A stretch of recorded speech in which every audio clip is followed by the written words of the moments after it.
Chapter 40, Courting Death. A formidable and unmatched aura swept across the scene, pressing down on everyone present. Lu Dakue, who had been thrown back and crashed to the ground, was pale-faced. He spat blood and stared in shock at Xiao Chen's back. Was he a martial arts master? In the secular world, combat strength is vaguely divided into several tiers: unranked, third-rate, second-rate, first-rate, and martial arts master. A martial arts master, reaching the level of opening a school and accepting disciples, stood at the pinnacle. Though these distinctions are vague without clear boundaries, Xiao Chen's terrifying presence and intense killing intent struck fear deep in everyone's hearts. However, ignorance breeds fearlessness. Ren Koan, seeing Xiao Chen make his move, became excited and shouted, "Jun, Bao, break his legs and make him kneel before me." Bang! Before Ren Koan finished his shout, Bao was sent flying, crashing heavily onto a nearby table, spewing blood, a ghastly sight. Ah! Tan Yen screamed, her face turning pale. Won't this kill someone? Ren Koan's roar abruptly ceased. How was this possible? Bao was a first-rate expert. Before he could recover, Xiao Chen approached another middle-aged man and struck, sending him staggering back.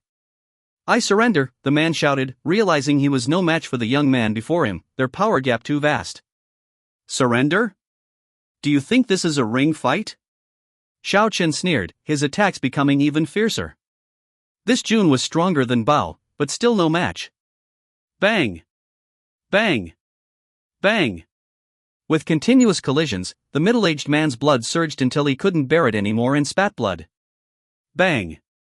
Another dull thud, and Xiao Chen's punch landed on the man's stomach, sending him crashing into fitness equipment and spitting more blood. Silence fell. Everyone watched the three figures in the center, expressions varied.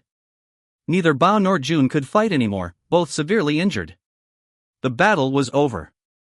From start to finish, it had been less than 3 minutes, yet Xiao Chen's displayed strength shocked everyone, including Li Hanho. His eyelid twitched, and his eyes gleamed. Shen was even more formidable than he imagined. Finally, someone to fight alongside him. Kid, trying to run? Suddenly, a thunderous roar sounded as Li Hanho, like a wild bear attacking, lunged toward the door at lightning speed. With 2 kicks, Ren Koan and Lu Dakue were sent flying back. Ouch! Ren Koan screamed, rolling several times on the ground before landing heavily. Lu Dakue fared no better, biting his teeth to endure the pain as he slowly got up. He knew vengeance wouldn't be achieved today, and escaping wouldn't be easy either. Brother Chen, how should we deal with these two? Li Hanho stood with arms crossed at the door. Hee, Xiao Chen chuckled, glancing around to see the applicants staring at him in shock. He shook his head inwardly. Great, now he didn't even need to establish dominance. If they joined the company, they'd be as docile as lambs. Ren Koan, Ren Daxiao, what did you just say? Xiao Chen approached Ren Koan, ready to deal with these reckless fools first. I didn't say anything. Xiao Chen, I warn you, don't touch me, or my father won't. Slap. Before Ren Koan could finish, a palm the size of a fan smacked the back of his head, nearly knocking him down, his head buzzing with a mild concussion. Dare to threaten Brother Chen, I'll smack you. Li Hanho's booming voice came from behind Ren Koan. You mother. Ren Koan shook his head, trying to clear his mind, then turned to roar at Li Hanho. Slap. Another slap, harder this time, spun him around twice, spitting out 2 bloody teeth. Dare to insult my mother, I'll smack you. Li Hanho's simple face turned fierce. Ren Koan was stunned, completely dazed. His face was numb, his head buzzing, and he didn't even feel the pain of losing his teeth. He suddenly felt that Xiao Chen's slaps a few days ago were too gentle. Compared to this bear of a man, they were mere caresses. Watching from the side, Xiao Chen shook his head. He had planned to cripple Ren Koan's leg, but seeing his pathetic state, he almost felt pity. Ren Koan, still acting stubborn? Xiao Chen asked again, his voice colder. Ren Koan shook his head vigorously. With both top fighters vomiting blood on the ground, how could he dare to act tough? Still want to break my leg and make me kneel? No, no more. Bang. Xiao Chen kicked Ren Koan in the stomach, sending him crashing to the ground, screaming in pain. Remember, 3 strikes and you're out. If there's a next time, I'll make sure you spend the rest of your life in bed. Xiao Chen pressed his foot on Ren Koan's chest, his voice icy, brimming with killing intent. I won't dare. Feeling Xiao Chen's chilling intent, Ren Kuan shivered, fear rising from the depths of his soul. Get lost. Xiao Chen was done with Ren Kuan. If he dared to retaliate again, Xiao Chen wouldn't mind making him pay a heavy price. Yes. Ren Kuan, no longer the arrogant figure from earlier, staggered out, not daring to utter another word. And you too, get out. Xiao Chen pointed at Jun and Bao, who had taken money to solve problems for others but were now gravely injured. He couldn't be bothered to deal with them further. Supporting each other, Jun and Bao left the meeting room slowly, not daring to utter a word. Lu Dakue trembled. Ren Kuan was gone, Jun and Bao were gone, leaving him alone.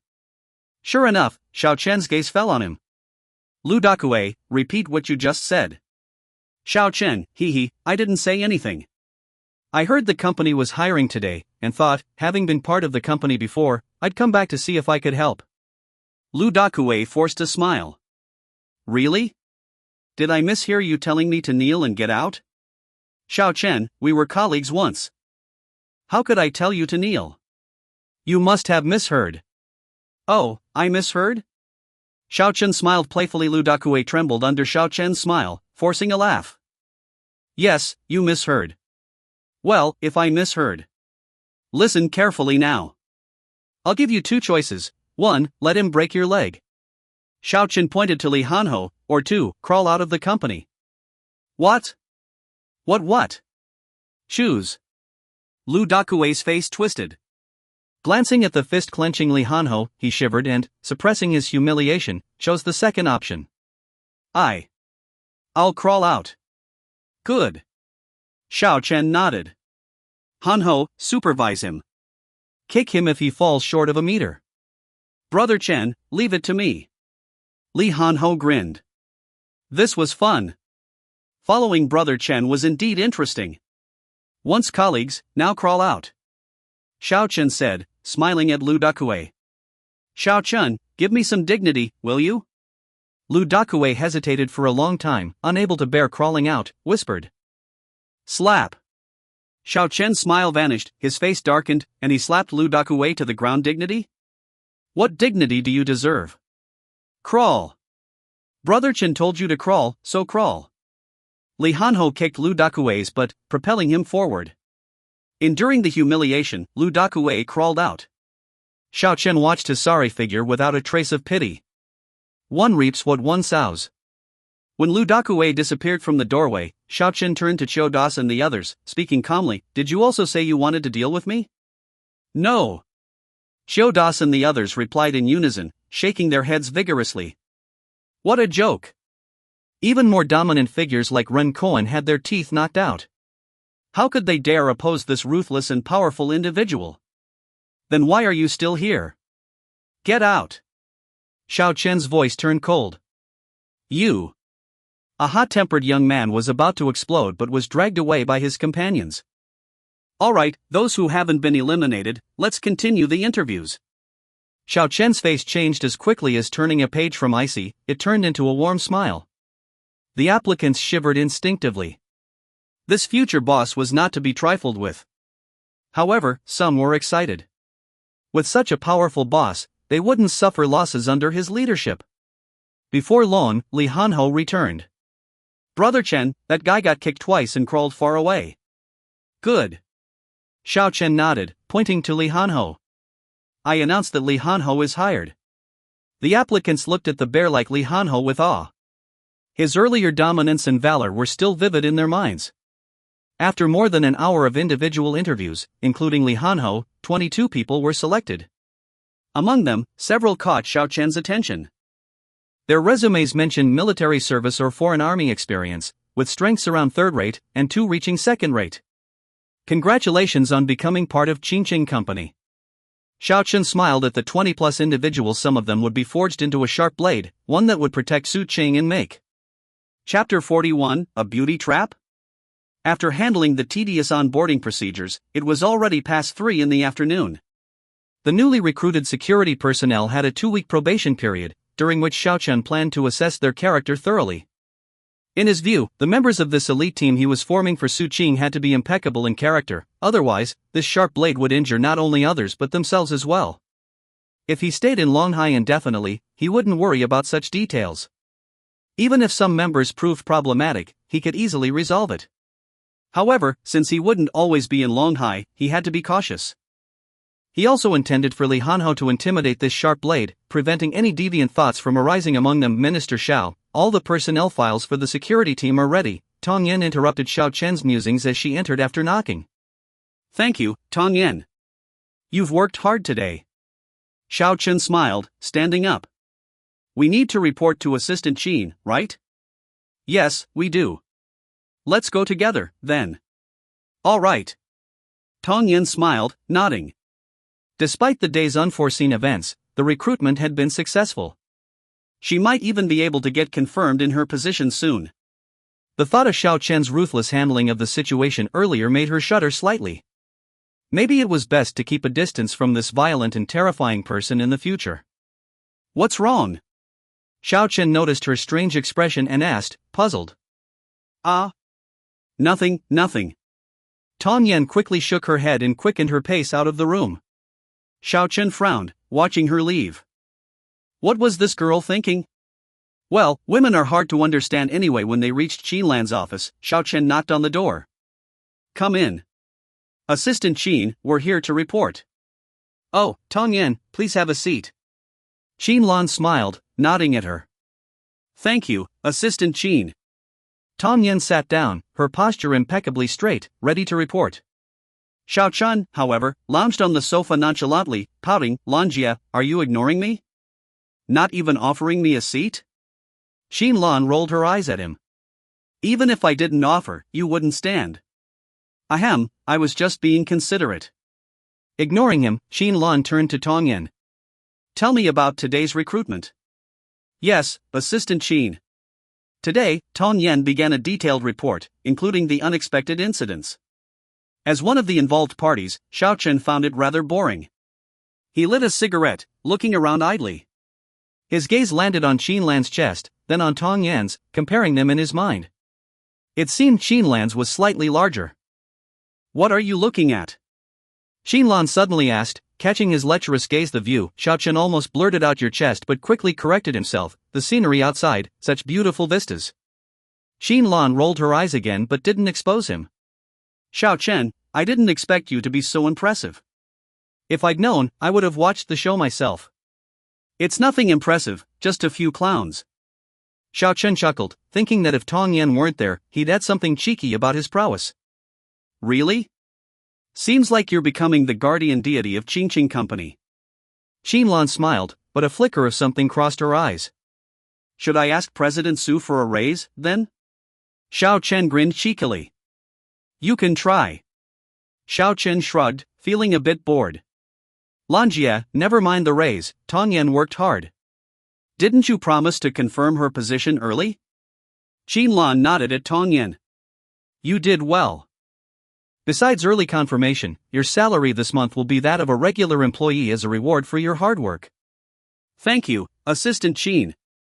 Tong Yen was overjoyed, expressing her gratitude excitedly. Keep up the good work. I will, I promise not to let you or President Su down. Tong Yen stood up, making a serious commitment. Good. After staying a bit longer, Xiao Chen and Tong Yen left the office. Minister Xiao, thank you for speaking on my behalf. No need to thank me. You did a great job. Xiao Chen smiled. Congratulations on becoming a regular employee. Thank you. I'll work hard. When I get my salary, I'll treat you to dinner. Clearly, Tong Yen was so excited that she even forgot about her previous reservations about Xiao Chen. Sure, I'd love that. Xiao Chen readily accepted, eager for the chance to dine with a beautiful woman. Tong Yen instantly regretted her offer but, seeing Xiao Chen's acceptance, could only nod, silently reassuring herself that Xiao Chen wouldn't be too violent with her. Minister Xiao, I'll get back to work. Thank you for everything these past few days. You're welcome. Goodbye, Minister Xiao. Goodbye. Xiao Chen watched her leave, wondering if she would still guard against him like she would a wolf. Returning to the security department, he found Ding Li and the others gathered around a computer. Are they watching a movie without me? He felt annoyed and coughed loudly. The guards turned, greeted him, and quickly explained. What are you watching? Brother Chen, we're watching local news. Something big happened in Longhai again. What happened? Xiao Chen was puzzled. Another bank robbery? Yeah, but not just that. Just now, another armored car was hijacked. What? The same gang? Xiao Chen was surprised. Yes, those 4 robbers on the loose. They're really bold, a guard exclaimed. Xiao Chen frowned. These robbers seemed desperate. First a bank, now an armored car, were they insane? Challenging the state like this would inevitably lead to their destruction. Given their equipment, they weren't ordinary people. Had they not considered the consequences? No matter how tough they were, repeatedly provoking the state would lead to their downfall, facing the full force of the law. Maybe they figured they'd die either way, so they keep committing crimes, another guard speculated. Xiao Chen shook his head. Something felt off. This situation wasn't as simple as it seemed. But then he laughed at himself for worrying unnecessarily. As long as they weren't targeting the Su sisters, it had nothing to do with him. Serves the banks right for making so much money, Ding Li said gleefully. Smack! Xiao Chen knocked him on the head.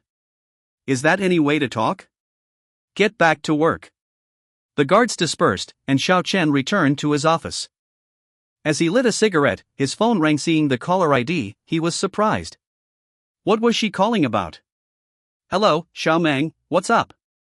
Xiao Chen answered. Brother Chen, what are you doing?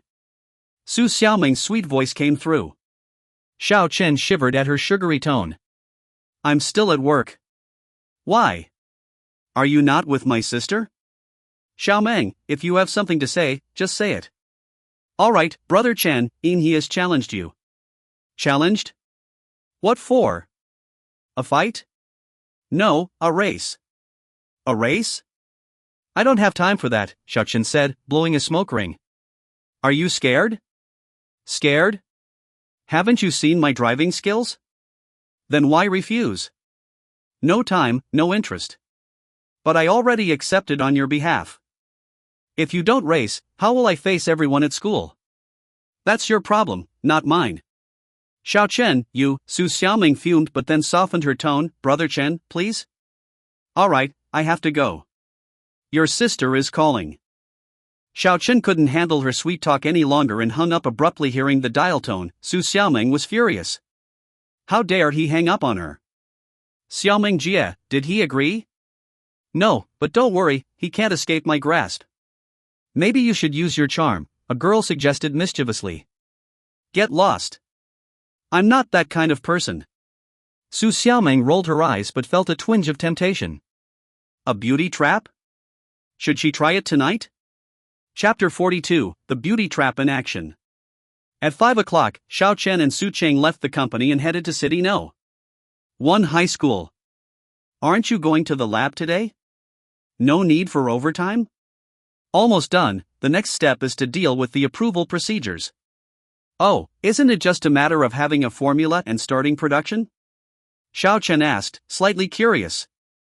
Su Qing shook her head. Regular cosmetics and ordinary medicinal cosmetics can be produced directly, but true medicinal cosmetics require an additional step of approval because they fall under the medicine category. Oh. Xiao Chen nodded, not fully understanding the intricacies, so he didn't press further. I heard from Sister Lan that there was an unexpected incident at the job fair today? Yes, a minor issue. Ren Cohen and Lu Dekue caused some trouble, but I managed to deal with it. That's good. How did those two end up together? Not sure, maybe it's a case of the enemy of my enemy is my friend? Su Qing smiled upon hearing Xiao Chen's words. You've only been here a few days, yet you've already made quite a few enemies. Maybe it's because I'm too handsome, easy to make people jealous. Xiao Chen replied, narcissistically. But I'm a bit curious, why hasn't the Flying Eagle gang made any moves? According to my guess, Lu Dekue should have brought them to cause trouble. I heard that the Flying Eagle gang is dealing with internal strife. Internal strife? Xiao Chen was taken aback, then laughed. So that's it, internal strife, they don't have time for me now. What, you seem almost eager for them to come looking for trouble? No, I just don't like being watched. Isn't there a saying, it's not the thief who steals that's scary, it's the thief who watches? Ha ha. Chatting leisurely, they arrived at City No. 1 high school and picked up Su Xiaoming. Wow, Brother Chen, you look so handsome today. As soon as Su Xiaoming got into the car, she exclaimed. Both Xiao Chen and Su Qing had strange expressions. This girl was acting oddly. Sister, haven't you noticed how handsome Brother Chen is? Xiaoming, are you okay? Do you have a fever? Su Qing raised her hand to feel her younger sister's forehead. Seeing Su Qing's action, Xiao Chen rolled his eyes. What was this supposed to mean? Praising him for being handsome equated to having a fever? Noticing Xiao Chen's expression, Su Qing felt a bit embarrassed. I didn't mean it that way, Xiao Chen, you are indeed very handsome. I just think Xiaoming is acting a bit unusual today. Xiao Chen smirked, knowing exactly why Su Xiaoming was flattering him. She wanted his help with a race. However, he couldn't reveal this to Su Qing, so he had to pretend ignorance. Sister, I'm not acting unusual. I suddenly realized I'd been too harsh on Brother Chen. He's here to protect us, and we should be grateful, right? Xiaoming, tell me honestly, what are you plotting? Su Qing, knowing her sister well, eyed her suspiciously. No way. Su Xiaoming felt a bit guilty. Had she overdone it? Really? Su Qing looked at her suspiciously. I'm warning you, no funny business, got it? Oh, come on, how can you not trust your adorable little sister? Su Xiaoming pouted. Alright, I trust that Xiaoming is the best. Su Qing smiled, ruffling her sister's hair. Tell me, what interesting things happened at school today? Su Xiaoming stole a glance at Xiao Chen and decided to bring it up later at home, lest her sister become suspicious. With that thought, she began talking about the amusing events at school, causing Su Qing to laugh frequently. Back at the villa, Su Qing changed clothes to start cooking, while Xiao Chen, to avoid being pestered by Su Xiaoming, went into the kitchen to help. This made Su Xiaoming grit her teeth. That damn scoundrel, he was doing it on purpose. However, thinking about the upcoming race with Inhe, she had to suppress her anger and ask for his help. Dinner was sumptuous, 3 people, 6 dishes. Brother Chen, how about a drink? You've worked all day, it's time to relax, right? Su Xiaoming brought out a bottle of red wine, eager to please. Seeing the bottle of red wine, Su Qing's eyes narrowed. This girl was really willing to part with it. This was her treasured Romanée-Conti. Romanée-Conti? And a vintage one at that? Xiao Chen recognized it immediately, equally surprised. This wine is called Romanée-Conti? Su Xiaoming looked at it, blinking at Xiao Chen. Brother Chen, this wine must cost thousands of yuan. I'm being generous, right? Comma. Xiao Chen and Su Qing's lips twitched. Thousands? Thousands wouldn't even buy the bottle, let alone the cork. What's with your expressions? Is it really expensive? It can't be pricier than the legendary 82 Lafite, can it? Xiaoming, the bottle you're holding can be traded for several bottles of 82 Lafite. Xiao Chen's expression was peculiar. If they open this bottle, Su Qing might feel like killing this little girl. That expensive? How much exactly? Several 100,000. What? Several 100,000? Su Xiaoming was completely stunned. She just wanted to show a little goodwill, casually grabbing a bottle of red wine. How could it be worth several 100,000? And now, having brought it out, it would be awkward to put it back. Ahem, Xiaoming, let's just drink some beer.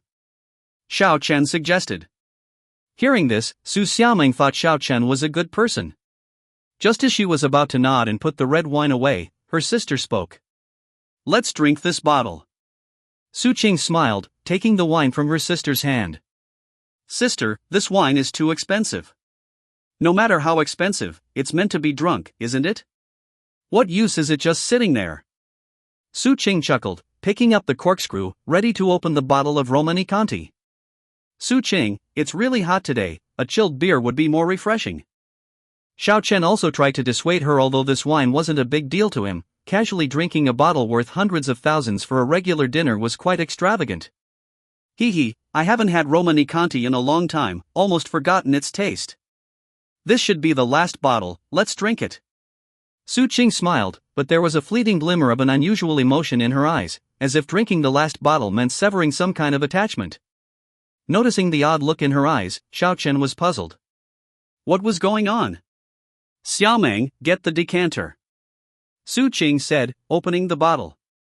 Sister, are we really drinking it? Su Xiaoming felt a pang of regret.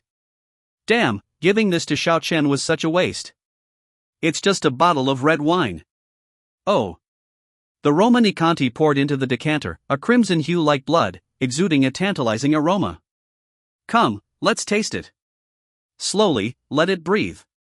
After a while, Su Qing poured the wine into 3 glasses, smiling as she spoke. Su Xiaoming took a sip, smacked her lips, each sip costs thousands. But, why doesn't it taste as good as a cheap soda? Xiao Chen and Su Qing shook their heads in resignation. Giving this wine to Xiaoming was indeed a waste. Noticing each other's reactions, they exchanged a smile, lightly clinking their glasses, the red wine rippling.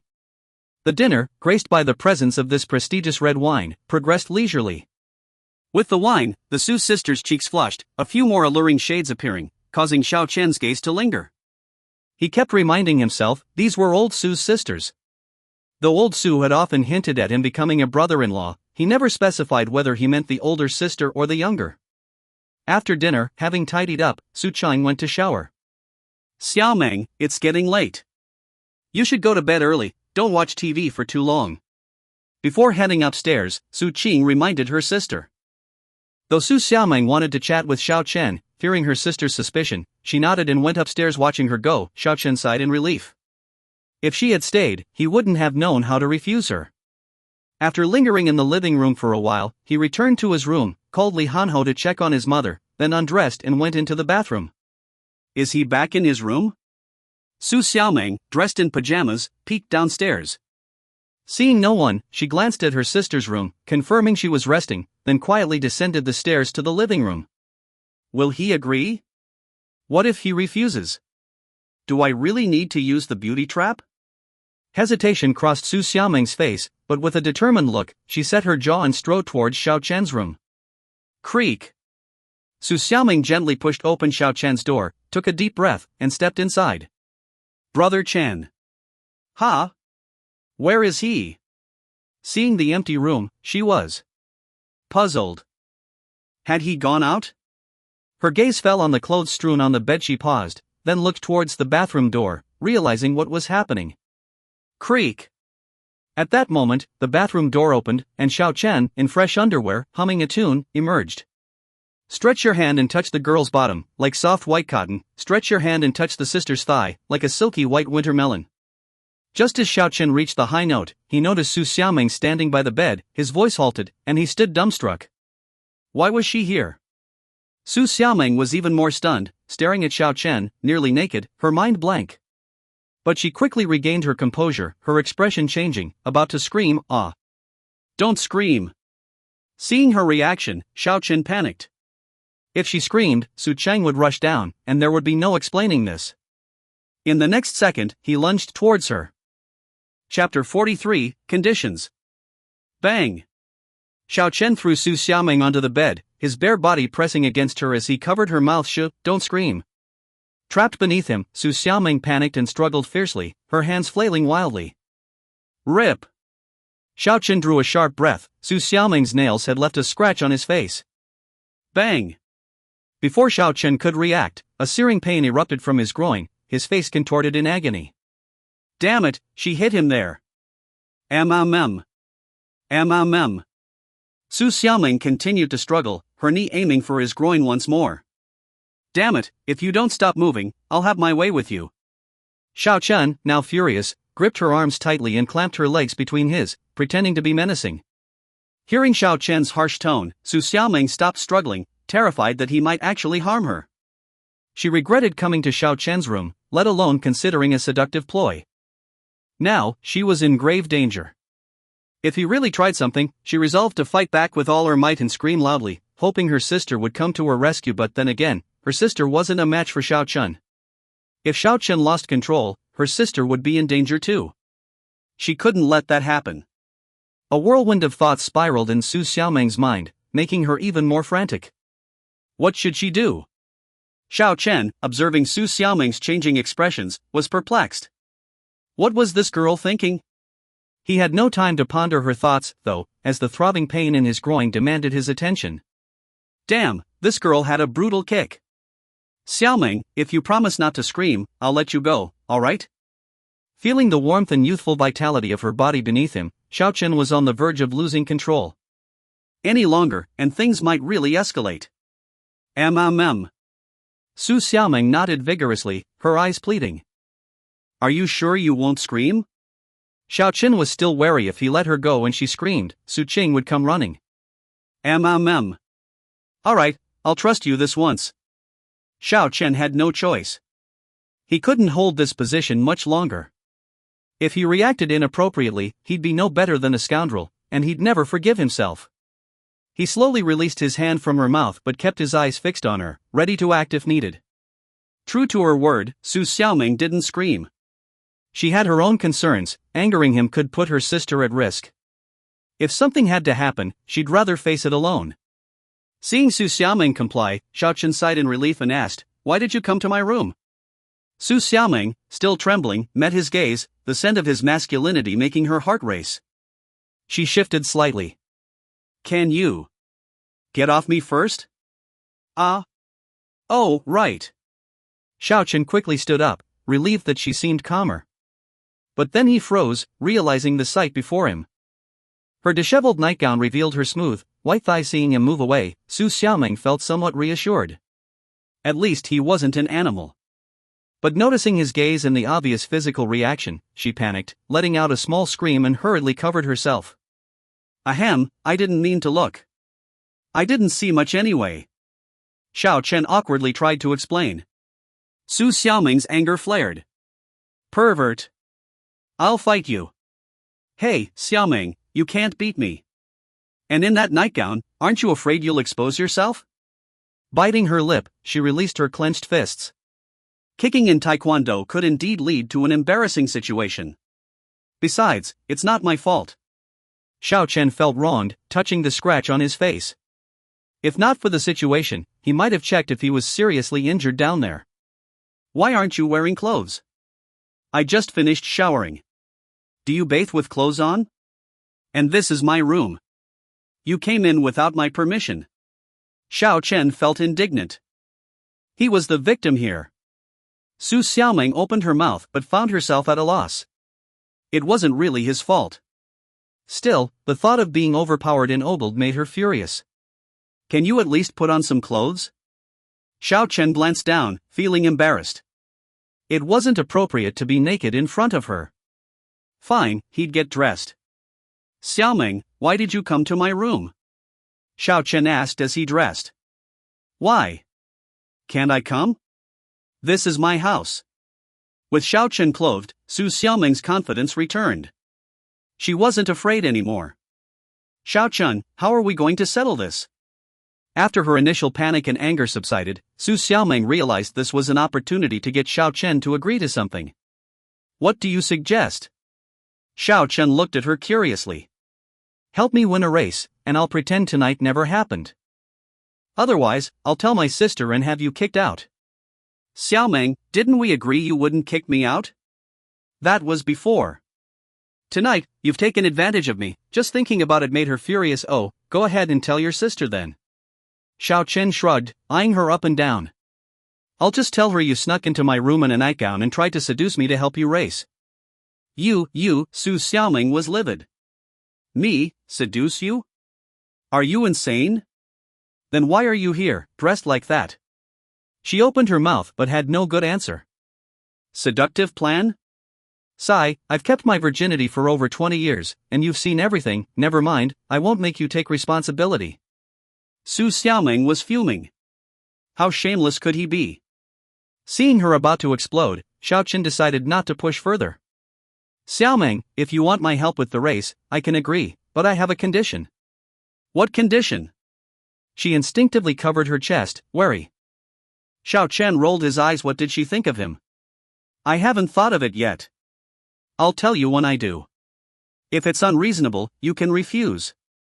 Deal? After considering for a moment, Su Xiaoming nodded.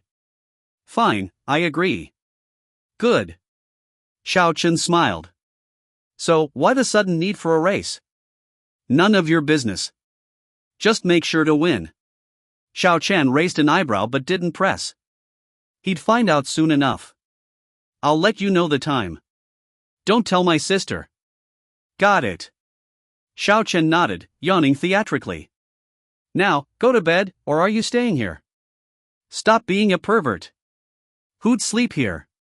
Su Xiaoming snapped, storming out of his room. She never wanted to return, too terrifying. Ha! Xiao Chen closed the door, heading to the bathroom. Looking at his scratched face, he smiled wryly. How would he explain this to Su Qing tomorrow? If only I had some ointment, forget it, sleep. Shaking his head, he turned off the light and quickly fell asleep. The night outside was pitch black, devoid of any light at some unknown hour. Xiao Chen's eyes snapped open in the darkness, a cold gleam flashing across them. In an instant, he sprang from the bed like a leopard, opened the window, and leaped out. As he did, a shadow moved quickly from the villa's entrance toward the wall. Trying to escape? Seeing the shadow about 50 meters away, Xiao Chen quickened his pace. Whoosh! A sharp sound cut through the air as a small, deadly knife flew toward Xiao Chen's face. He halted and dodged, recognizing the threat. It was a narrow, lethal blade.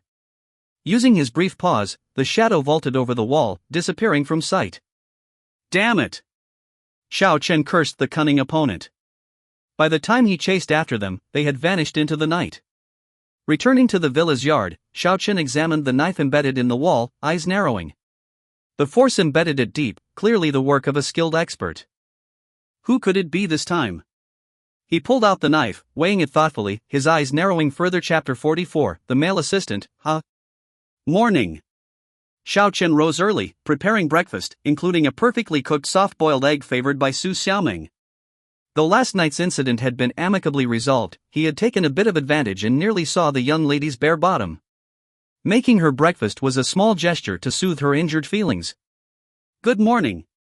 Su Qing was the first to come downstairs, greeting Xiao Chen. Morning, Xiao Chen replied with a smile and a nod. Xiao Chen, what happened to your face? Su Qing noticed the scratch marks on Xiao Chen's face, frowning slightly. Oh, this? I had a nightmare last night and scratched myself.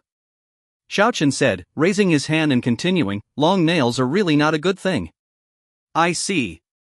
Although Su Qing felt something was off, she didn't press further and simply nodded. Xiao Chen sighed with relief, thinking to himself how he had once again taken the blame for the young lady. As he pondered this, Su Xiaoming yawned and came downstairs, dark circles under her eyes. Xiaoming, didn't sleep well last night? Su Qing, seeing her younger sister looking sleep-deprived, asked with concern. Oh, I went to bed a bit late, Su Xiaoming said, her gaze shifting to Xiao Chen at the dining table. She ground her teeth silently. This damned guy was the cause of it all. After returning to her room last night, she had tossed and turned, unable to sleep, her mind filled with images of her exposure and Xiao Chen's reaction. She even had inappropriate dreams about him. Although such dreams were normal for a young girl, the shocking part was that her dream Prince Charming had turned into Xiao Chen. This realization startled her awake, and to her greater shock, she found herself wet. Su Qing, noticing her sister's subtle behavior, wondered if the two had clashed again last night. Could it be that the scratches on Xiao Chen's face were from her sister? Xiaoming, come and have breakfast. Your favorite soft-boiled egg is ready. Xiao Chen, seeing Su Qing's suspicious look, quickly spoke up. Oh. Not wanting to make a scene in front of her sister, Su Xiaoming nodded and sat at the dining table. Su Qing glanced between Xiao Chen and her sister, silently concluding that something was definitely going on between them. Just last night, her sister had been calling him Brother Chen so affectionately, but now, she reverted to her old attitude. The three sat around the table, each lost in their thoughts, creating a momentary silence. Xiaoming, tomorrow is the weekend. Any plans? Midway through breakfast, Su Qing looked up at her sister. I haven't decided yet. Well, if there's nothing planned, better stay home. It's pretty chaotic outside, those robbers haven't been caught yet. I understand. If you do go out, have Xiao Chen accompany you. Him? With me? Yes, why not?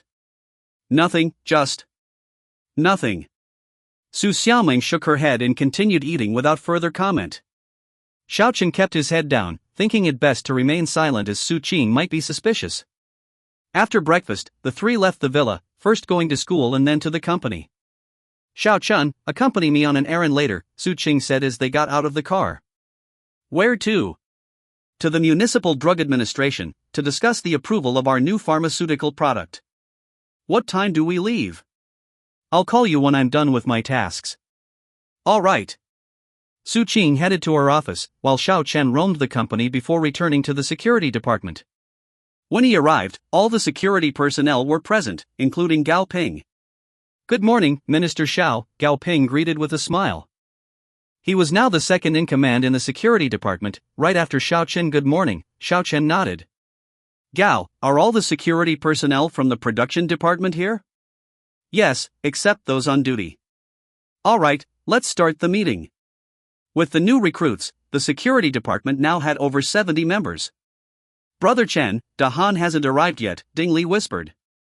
Oh, his mother is hospitalized. He has leave these days and can come whenever he wants. Xiao Chen said this for the benefit of the new recruits, so they wouldn't get the wrong idea. Alright, since most are here, let's start the meeting. This is the first full assembly since I took over, coinciding with the recruitment of new colleagues yesterday. All the security personnel straightened up, listening attentively like diligent students. The old hands knew well what a tough character Minister Xiao was, and the new recruits had witnessed his prowess yesterday, leaving them in awe. Even the security personnel from the production department, who had heard about him, were cautious, especially since he had driven away Liu Yama, which was a fact.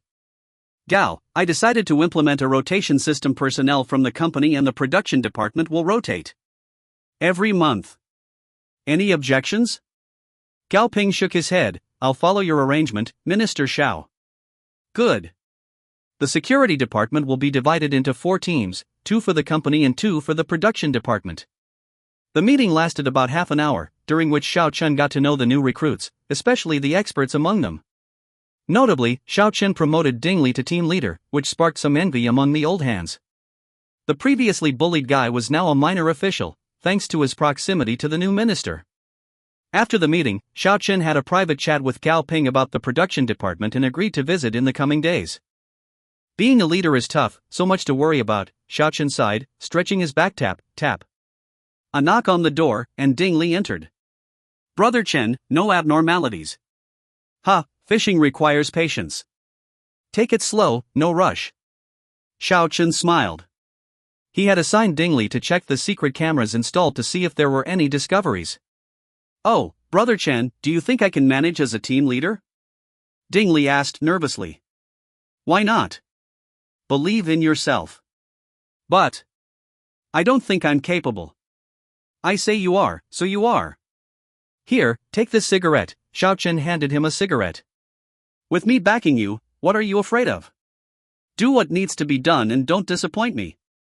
Ding Li, holding the cigarette, looked at Xiao Chen with gratitude.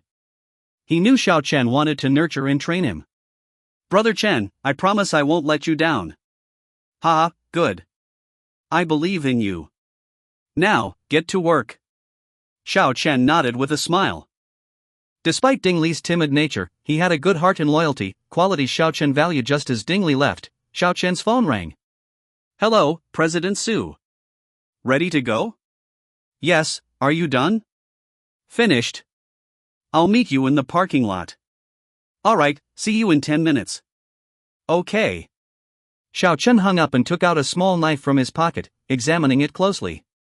This knife was left by the black-clad person last night, its deep penetration into the wall showcasing their skill. Who could it be? It seems there are multiple dangers around Su Qing. How much does she know? Xiao Chen squinted, sensing that Su Qing was hiding something from him. 10 minutes later, Xiao Chen met Su Qing in the parking lot. How are things on your end? All arranged? Su Qing asked as she got into the car. Yes, Xiao Chen briefly explained the security duty arrangements. I plan to intensify security training, selecting 10 to 20 for special training. Oh? Are you turning them into elite security? Su Qing asked with a smile. That's the idea. After I solve your troubles, I'll leave. If you have a team of experts, you'll be less vulnerable to danger in the future, Xiao Chen said seriously. Su Qing's smile faded. Xiao Chen, can't my brother retire and come back? Probably not, Xiao Chen replied, shaking his head slowly. Oh. Su Qing looked disappointed but didn't pursue the topic. Do you know the way to the drug administration? No, but that's what navigation is for. Xiao Chen, relieved by the change of topic, smiled and set the navigation, driving towards the drug administration.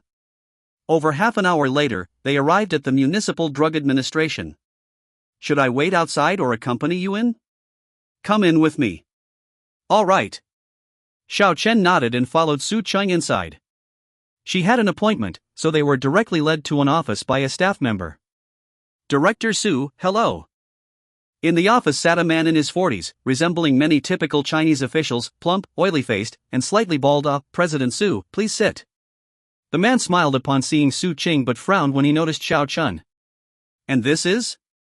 Director Su, this is my assistant, Xiao Chen, Su Qing introduced with a smile. Director Su. Director Su, nice to meet you, Xiao Chen greeted with a polite smile, knowing they needed to be courteous to get their business done. Director Su's reaction was cold, his attention returning to Su Qing with a strange smile. I didn't expect you to hire a male assistant, huh? Chapter 45, Avian Anthropomorphism?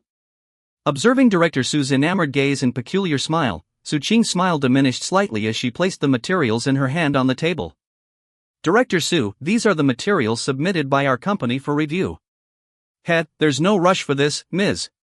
Su, please have a seat. Let's have a chat first. Director Su withdrew his gaze from Su Qing's chest and then turned to the staff member. Xiaoli, go and brew 2 cups of tea for Ms. Su and me. Of course. The staff member nodded and glanced at Xiao Chen, who Director Su deliberately ignored, then turned and left. Ms. Su, over the past year, your Qingcheng company has developed rapidly.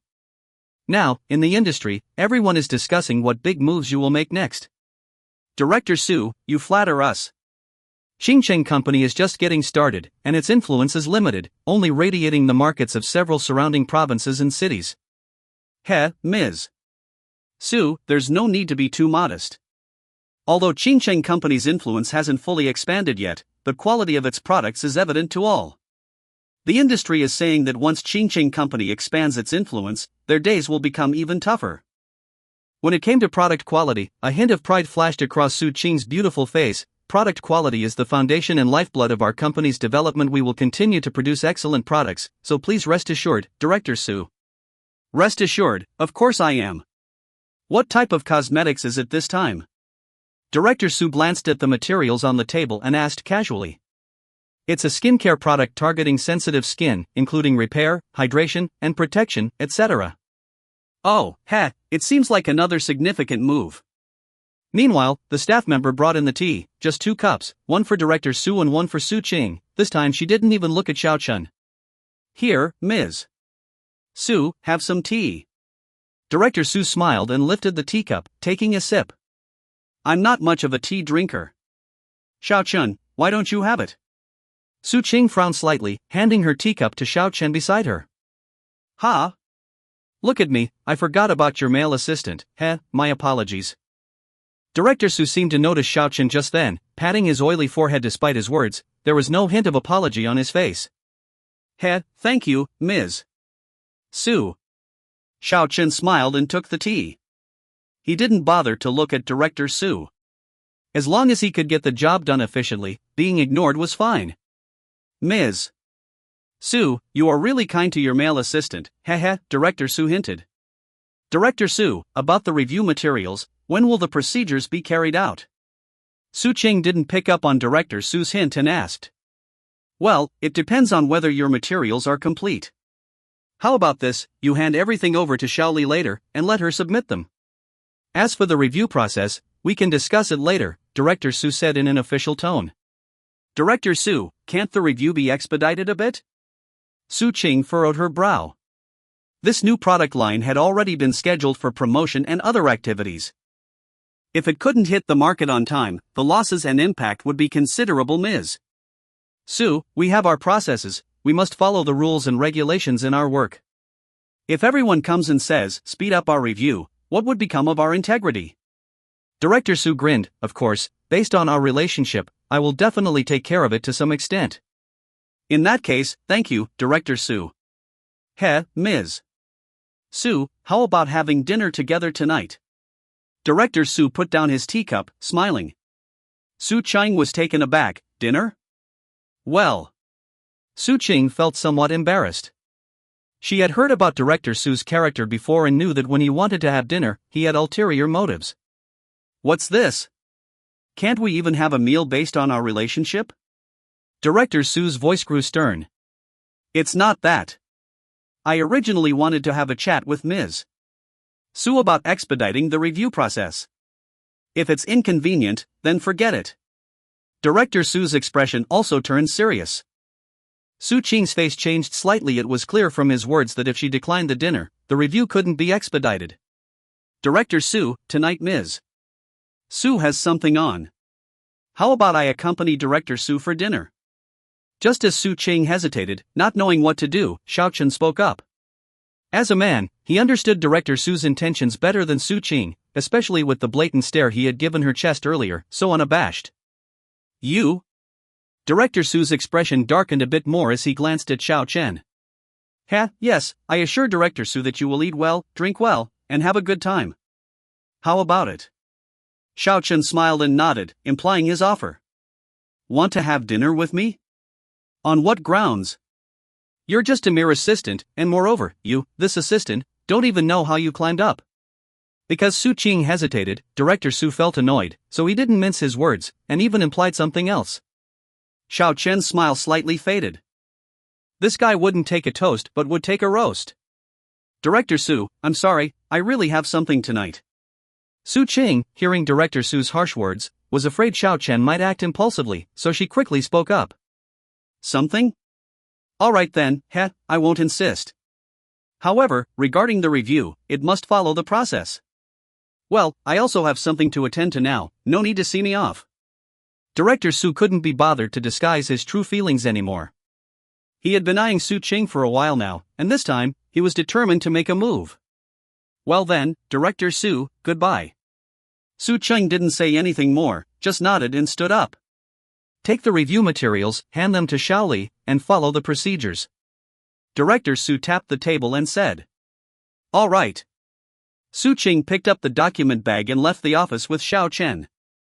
Chow, I ended up with a little white-faced assistant, and he's still pretending to be innocent. Director Su looked at the closed office door, sneered, and cursed under his breath. If he wants the review to pass, he better behave obediently and let me have my way, or else, forget it.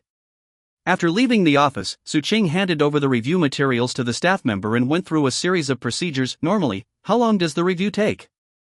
2 to 3 days. Oh, that's fine. Su Cheng calculated the time. After the initial review, the trial products could be tested, and there was still time for them to hit the market.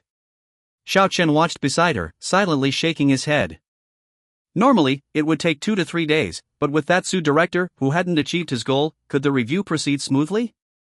He would surely throw various obstacles in their way.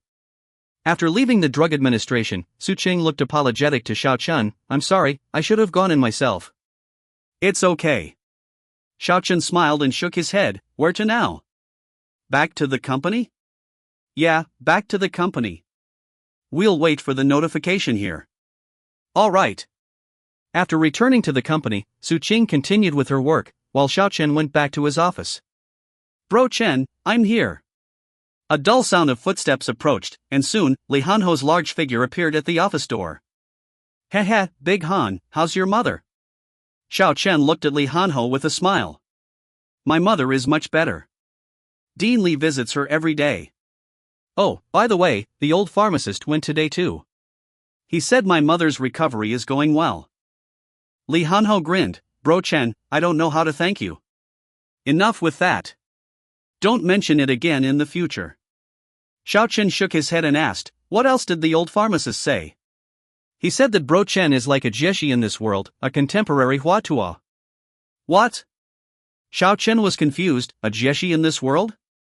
Yes, a Jieshi in this world. Li Hanho nodded. D*MN, isn't that supposed to be BNK? Xiao Chen thought carefully and rolled his eyes. Oh, yes, BNK. Look at my brain. Li Hanho grinned foolishly, scratching his head. I thought they were about the same. About the same? Aren't they vastly different? One's a bird, and one's a person. how could they be the same? Xiao Chen said impatiently. He, as long as you understand. Li Hanho shrugged. Bro Chen, my mother said she's fine now, so I should focus on my work. What's my job? Stand at the gate? Your job isn't urgent.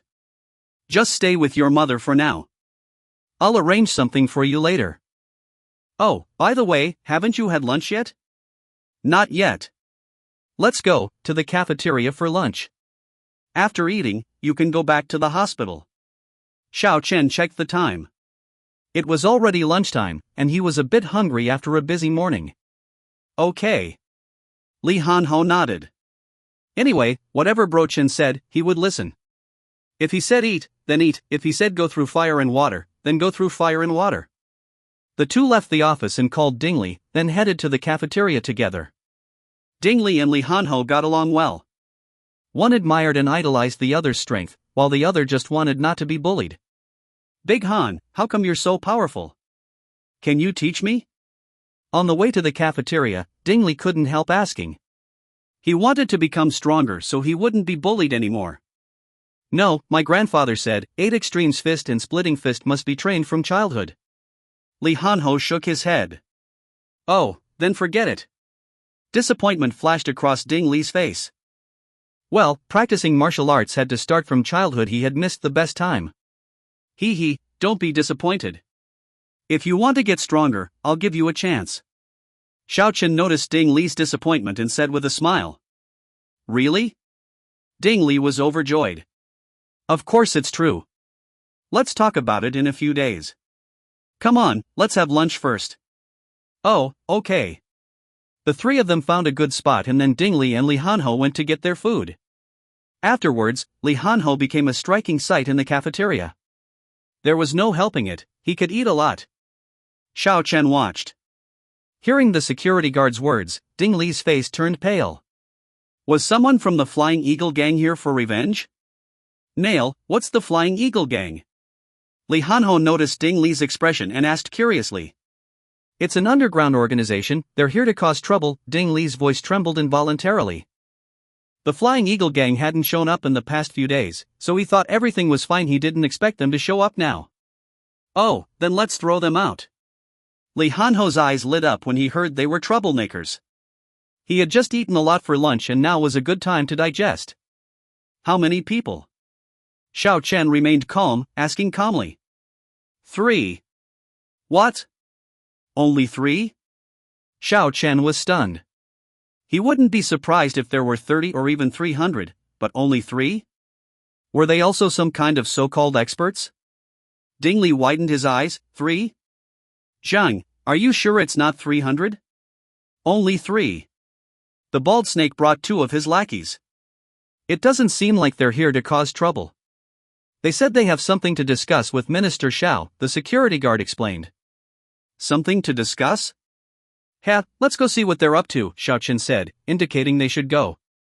Upon reaching the security department, Xiao Chen saw the 3 men led by the bald snake. The bald snake's eyes flashed with hatred when he saw Xiao Chen, but he subconsciously stood up from his chair, lacking the arrogance he had last time. Buddy Snake, right? What brings you here this time?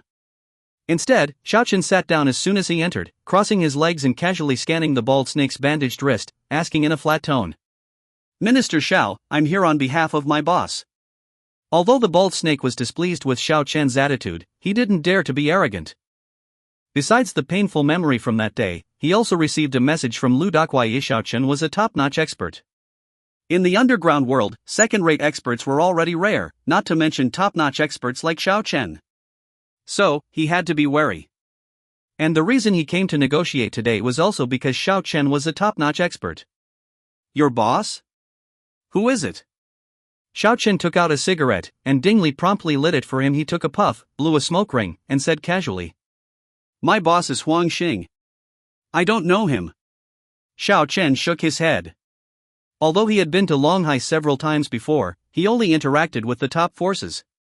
Second-rate black organizations like the Flying Eagle Gang didn't catch his eye. Therefore, he really didn't know who this Huang Xing was. But the bald snake didn't think so. In this area, who didn't know Boss Xing?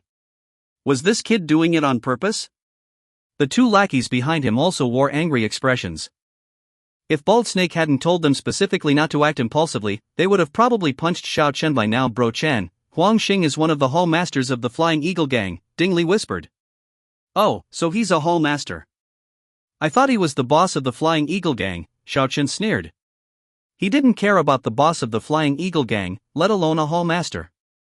Boss Xing is the hall master of the Falcon Hall and the Flying Eagle gang.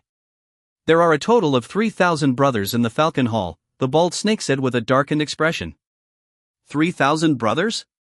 Heh, quite a lot, Xiao Chen smiled, but his tone suddenly turned cold. Are you trying to scare me? Speak, what does your boss want to discuss? My boss is hosting a banquet at New World tonight at 8 and wants to invite you to dinner, the Bald Snake said in a low voice. Invite me to dinner? Heh, is it a trap? Xiao Chen smirked with a hint of playfulness. No, he just wants to get to know you. How about it, not giving face? Face? I don't even know what kind of bird your boss is. Why should I give him face? Does he have a big face?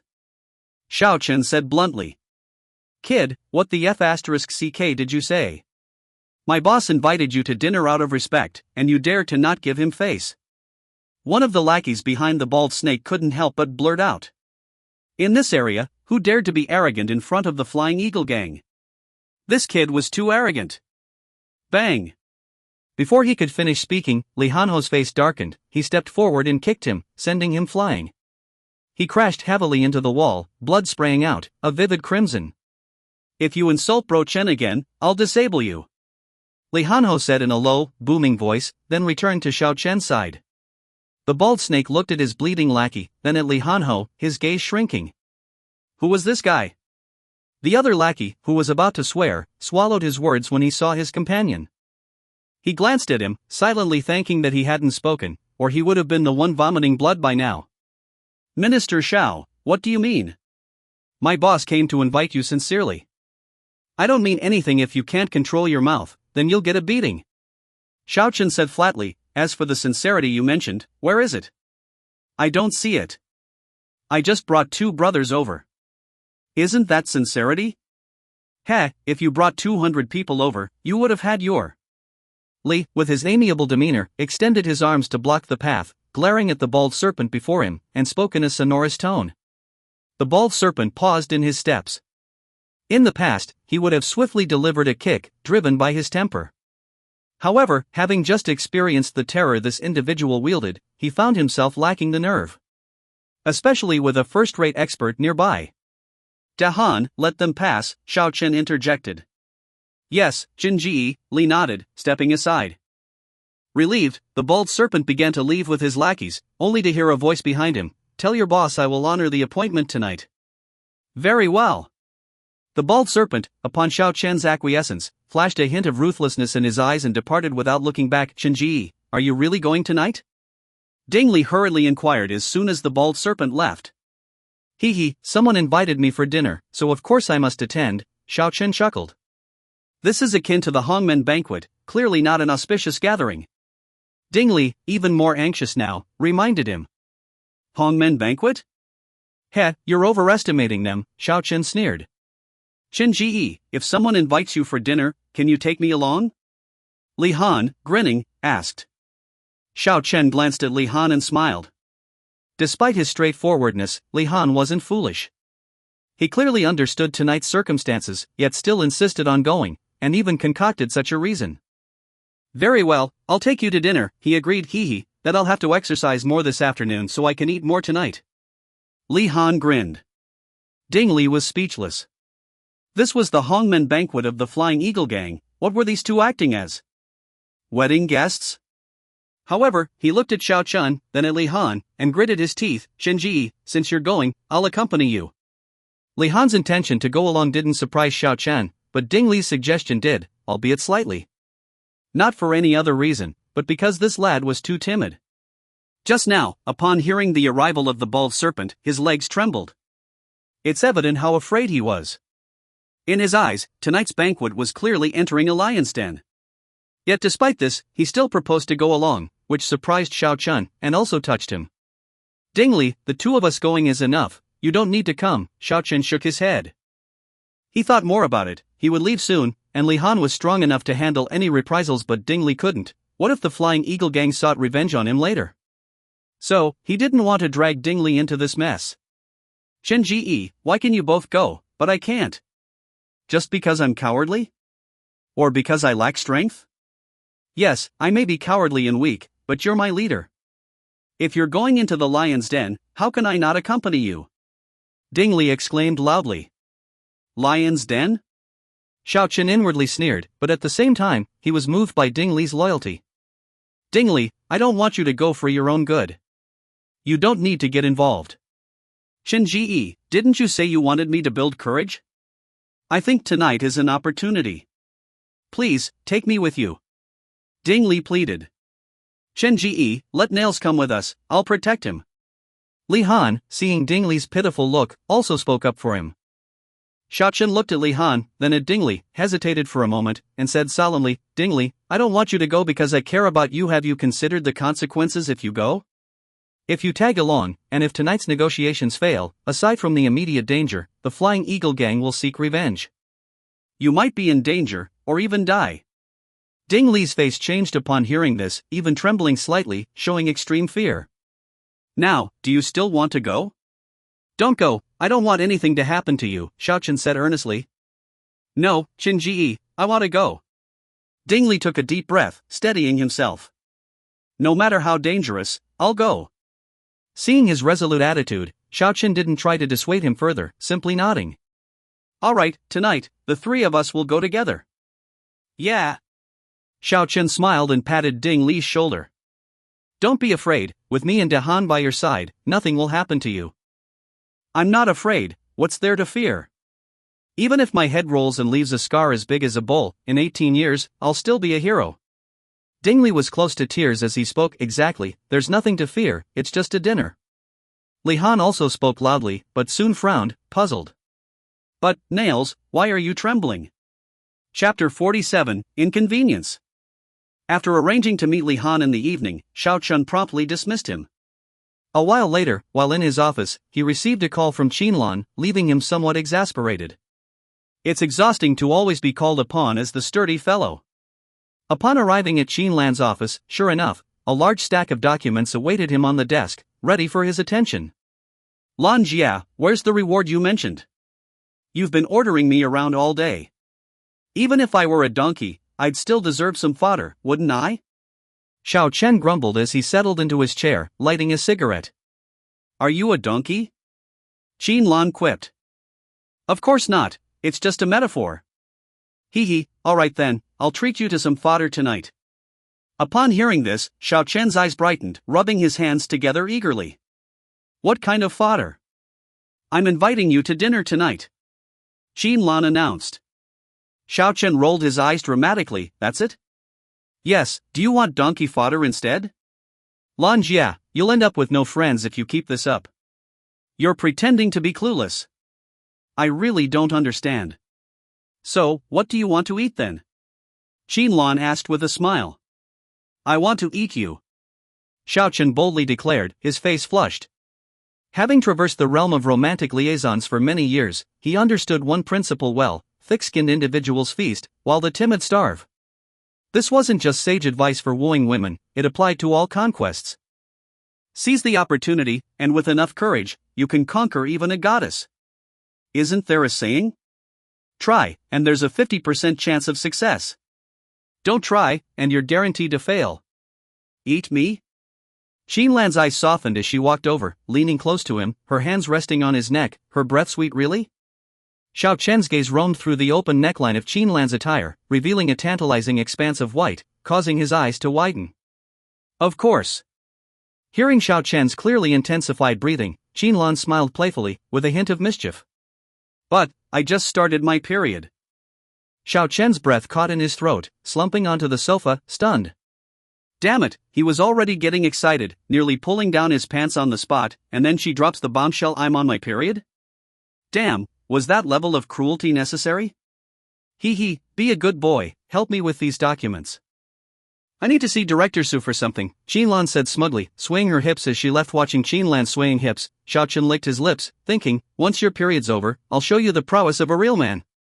For the entire afternoon, Xiao Chen remained in Qinlan's office until closing time. Besides occasionally seizing verbal advantages, Qinlan didn't give him any openings, which made him realize that, despite her casual appearance, she had her boundaries. It would be a long road ahead to win her over. You don't need me to treat you to dinner tonight? No, Xiao Chen shook his head. He had the Hongmen banquet to attend tonight. Oh, right.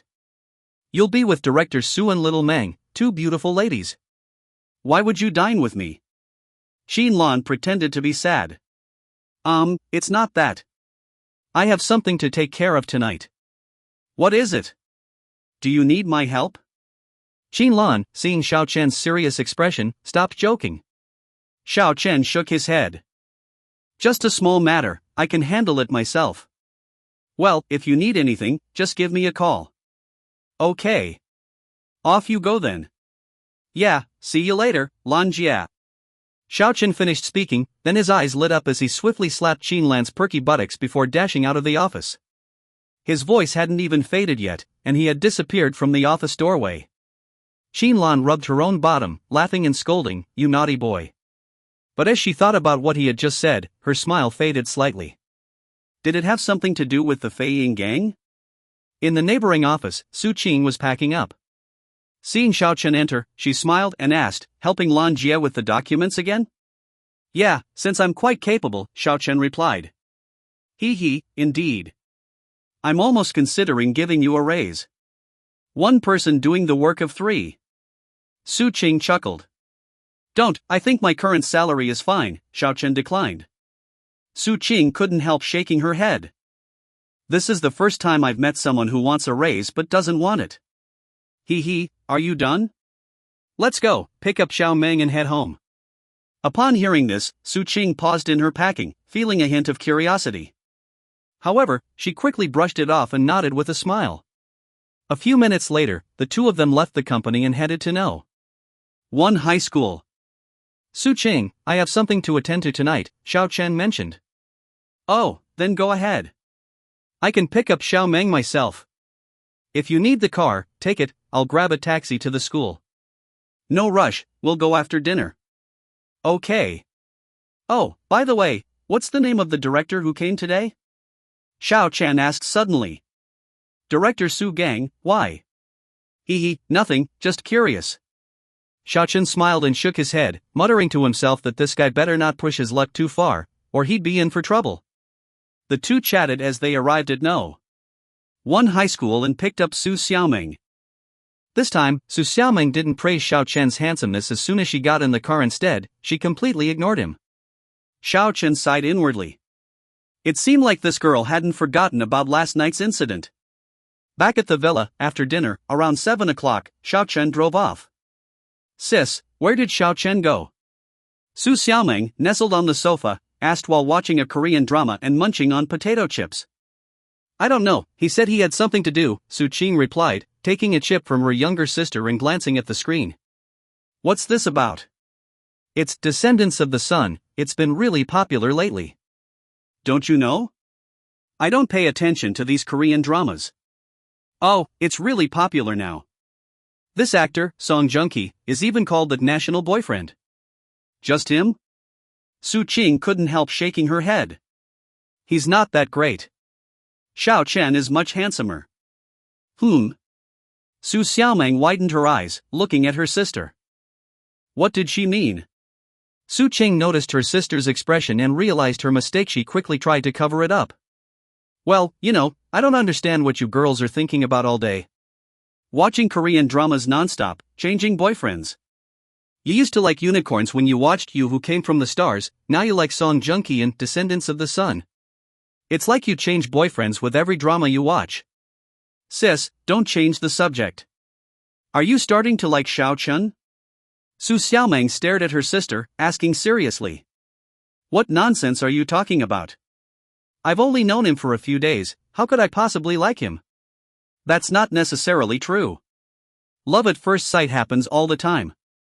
Not to mention marrying someone you met on the first day. I don't believe in love at first sight. If it feels right, words are useless. Sis, stop talking nonsense.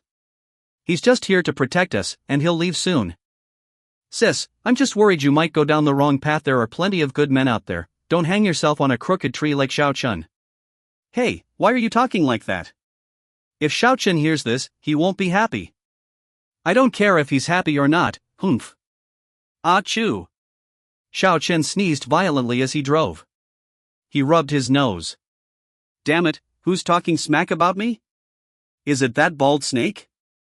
If he dares to act arrogant later, I'll break his other hand before we even start. Half an hour later, he arrived at the meeting place he had agreed upon with Li Han and Ding Li. Both of them hadn't arrived yet. After about 5 minutes, Li Han and Ding Li arrived one after the other. Brother Chen. We went to eat just now, so we're a bit late, Ding Li explained. Hammer, why did you go eat? Aren't we going out to eat tonight? Li Han looked at Ding Li strangely. Ding Li was speechless, staring at Li Han.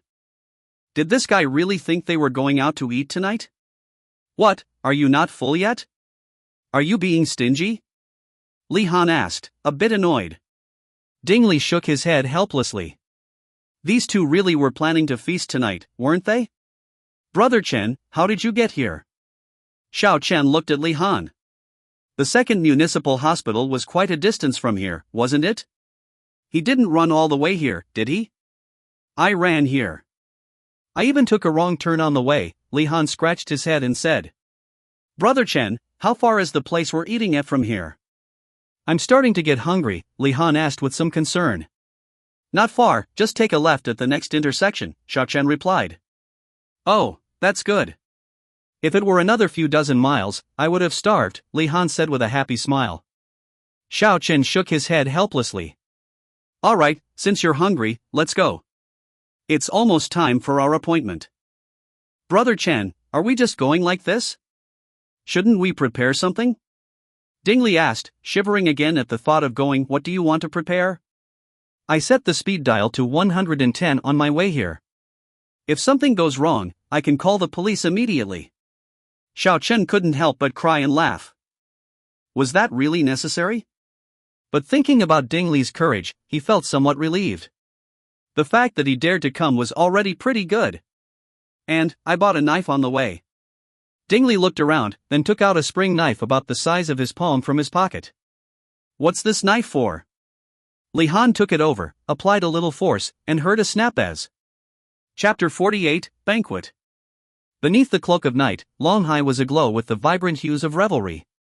At the entrance of Xintiandi restaurant, the bald serpent, his wrist swathed in gauze, cast appraising glances, as though awaiting someone of significance.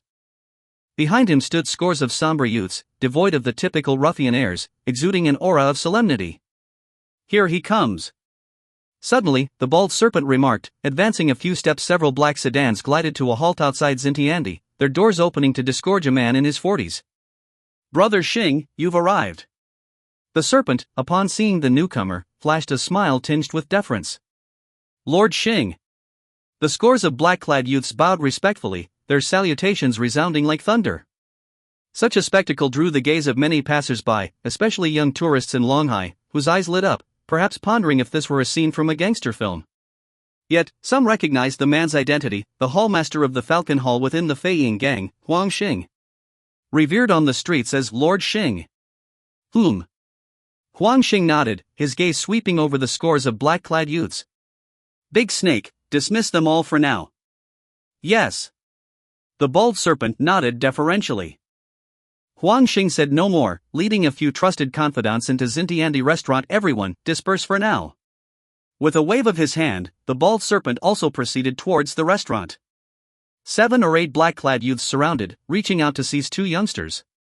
What are you doing? Help! The 2 youths panicked. This didn't seem like a movie shoot at all. The pair were dragged into the nearby alley, soon followed by sounds of fists and cries of agony. Disperse, all of you.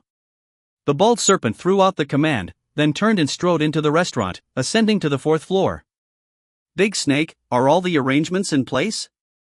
Huang Xing stood by the window, puffing on a cigar, his gaze fixed on the nocturnal vista outside, his voice grave. Brother Xing, as per your instructions, everything is arranged. We have 100 knife wielders on each side. The moment you smash your glass, they will storm in and dispatch that lad. The bald serpent, rubbing the gauze on his wrist, spoke fiercely good. Huang Xing nodded in satisfaction. Lord Xing, any other arrangements needed? No need. Although he's a top-notch fighter, we also have our share of elite combatants. No need to fear him. Besides, with 200 knife wielders, whether he agrees to join us or not, well, he'll learn that Fei Ying gang isn't to be trifled with. Huang Xing finished, then turned to a man in a checkered shirt behind him. Sun Fei, if action ensues, ensure he's incapacitated or eliminated. Otherwise, provoking a top-notch fighter will lead to endless trouble. I understand. The man addressed as Sun Fei nodded. The bald serpent, observing Sun Fei, felt reassured. This man was their Falcon Hall's top fighter, a true elite who could rival Xiao Chen. However, when he thought of the burly man resembling a bear, he couldn't help but express some concern. Brother Xing, apart from Xiao Chen, there's another big fellow by his side tonight. I am worried he might join the fray. Oh? What's his strength? Not sure, but I reckon he's of second-rate caliber. The bald serpent speculated. Second-rate? Huang Xing furrowed his brow, then gestured with his cigar-holding hand towards his trusted confidants. No need to worry then. They're all armed. No matter how formidable, they can't dodge bullets. Armed? That settles it. They won't escape tonight. Upon hearing this, the bald serpent was completely at ease. No matter how skilled one was, they'd fear a bullet, let alone a gun. Big Snake, if he proves useful to me, I hope, for the sake of our overall situation, you won't antagonize him any further. Rest assured, the boss won't let you suffer losses in vain. Huang Xing looked at the bald serpent, handing him a cigar with solemnity. Yes, Brother Xing. The bald serpent nodded, though inwardly hoping the lad continued his insolence, sealing his fate. In the event of internal strife within Fei Ying gang, should I ascend to leadership this time, becoming the head of Fei Ying gang, your days will be much improved. Conversely, if not, everyone's days will be bleak. Understand? Huang Xing's eyes flickered with icy determination as he spoke. I understand. The bald serpent nodded. By the way, what's Lu Dakia been up to these days? Tell him, the hall is currently in need of capable individuals. If he's willing to lend a hand, he won't be mistreated. Huang Xing recollected something, speaking slowly. All right, I'll speak to him. Well, the rules of the underworld have changed somewhat. It used to be about numbers, now it's about skilled fighters. A first or second-rate fighter can change the course of many situations. I heard, a couple of days ago, Lao He somehow acquired 2 top-notch fighters. If that's true, it's rather ominous. Brother Xing, why don't we hire some top-notch fighters too? You think top-notch fighters are as common as cabbages? Even if it's not for Fei Ying gang, even the 3 major gangs don't have many top-notch fighters. Top-notch fighters are often beyond mere monetary persuasion. Huang Xing glanced at Sun Fei as he said this. If he hadn't coincidentally saved this fellow before, he wouldn't have had his loyalty now. However, thinking of possibly gaining another top-notch fighter under his command tonight, he smiled. He believed the terms he offered would be irresistible to Xiao Chen. On the Grand Thoroughfare, a scene unfolded that left passers-by in a state of reverie. A sleek black Maserati Presidente maintained a steady 40 to 50 miles per hour in the front, trailed closely by a burly youth, his sleeves rolled up as he chased with fervor.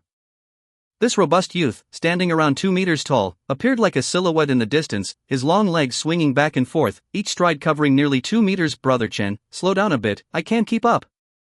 Hearing the shouts from behind, Xiao Chen glanced at Li Hanhou chasing after them through the rearview mirror, a hint of a smile playing on his lips as he decelerated the car. After this exercise, Hanhou might need to devour several bowls of rice or a few buns later. Ding Li wasn't as frightened as before. He had begun to comprehend, since they were already committed, fear wouldn't serve any purpose. Hanhou runs like a machine. I reckon he could join the Olympics. Brother Chen, Dingzi, what are you two chatting about? Before Xiao Chen could respond to Ding Li, a voice sounded from beside the car window, with Li Hanhou catching up and grinning broadly at them. We were discussing how much you'll eat later. Xiao Chen chuckled. Oh, I don't know, probably a dozen bowls or so. Alright, feel free to indulge later, eat whatever and however much you want. I got it. Li Hanhou nodded, grinning widely. Brother Chen, we're approaching Xintiandi. Ding Li pointed ahead to a 4-story antique-style building, informing Xiao Chen. Feeling less scared now? A bit. Heh, didn't wet your pants in the car, did you? Xiao Chen joked. No. Dingley shook his head vigorously. This concerned a man's dignity. In the midst of their conversation, the Maserati halted at the roadside 50 meters from the entrance of Zintiandi. This was a spot Xiao Chen deliberately chose. He didn't dare park at the entrance. In case of a brawl, their personal safety wasn't a concern, but if the Feiying gang smashed the Maserati, although they could make them pay or replace the car, it belonged to Su Cheng, so Xiao Chen felt it prudent to park at a distance, for safety's sake. Xiao Chen and Ding Li alighted from the car, and Li Hanho approached as well. Brother Chen, where are we headed? Just there, we'll dine at Zintiandi tonight. Xiao Chen pointed to the building. Let's go. Okay. Li Hanho's eyes sparkled with hunger. He was starving. Give him a pig, and he'd probably devour it whole. With Xiao Chen and Li Hanho leading, and Ding Li trailing behind, they arrived at the entrance of Zintiandi. Halt, no guests are being entertained here tonight. Two black-clad youths at the entrance intercepted the trio. Huang Xing invited me. Xiao Chen spoke calmly. Invited by Lord Xing? You're Xiao Chen? The two youths exchanged a glance, questioning coldly. Lord Xing? Ha, now any Tom, Dick, or Harry dares to call themselves Lord? Xiao Chen sneered. Take me to him. The two youths frowned in anger, inwardly cursing, damn, you're being arrogant now, but once Lord Xing gives the order, we'll bloody well hack you to pieces. Follow us. Xiao Chen and his companions followed the two into Zintiandi, surveying their surroundings. This seemed to be Feiying gang's property, yet tonight, there wasn't a single guest. Apart from that, they sensed a faint atmosphere of tension, indicating an ambush nearby. Li Hanho's intuition was equally sharp. His genial smile vanished, replaced by a glint of aggression. As for Ding Li, he trembled nervously as he followed behind, not noticing anything, but he knew tonight's banquet wouldn't be a pleasant one. The group took the elevator up to the 4th floor. As they stepped out of the elevator, they were met by 4 black-clad youths on either side. Halt, we need to search you. The 4 youths blocked Xiao Chen's path. Hands up, all of you. Chapter 49, The Banquet at Hongmen, Part 1. Upon hearing the words of the man in black, Xiao Chen raised an eyebrow slightly. Frisking? Hurry up, everyone, hands up. A man in black pushed Ding Li, who was standing at the back. Ding Li shivered and instinctively raised his hands high. And you? Another man in black pointed at Xiao Chen, about to pat him down. Before his hand could even touch Xiao Chen's clothes, he was kicked away by the latter with a thud. I dislike being touched by men, keep your hands to yourself. Xiao Chen's voice was chilly. Damn, daring to lay hands. The other men in black became furious, clenching their fists and charging at Xiao Chen. Thud thud. Xiao Chen didn't move at all, while Li Hanho swayed like a humanoid tank, directly sending 2 men in black flying. Cut him. Seeing his comrades at a disadvantage, a man in black roared and drew a machete from the side, viciously slashing towards Li Hanho. With a cold glare, Li Hanho dodged the attack, kicking out, and the latter spurted blood and flew away. Stop. Snake Brother appeared, looking at his fallen underlings with a flash of anger on his face. Minister Xiao, why did you injure my men? Xiao Chen looked at Snake Brother coldly and said, remember, tonight I was invited by Huang Xing, not seeking his forgiveness. So, mind your manners.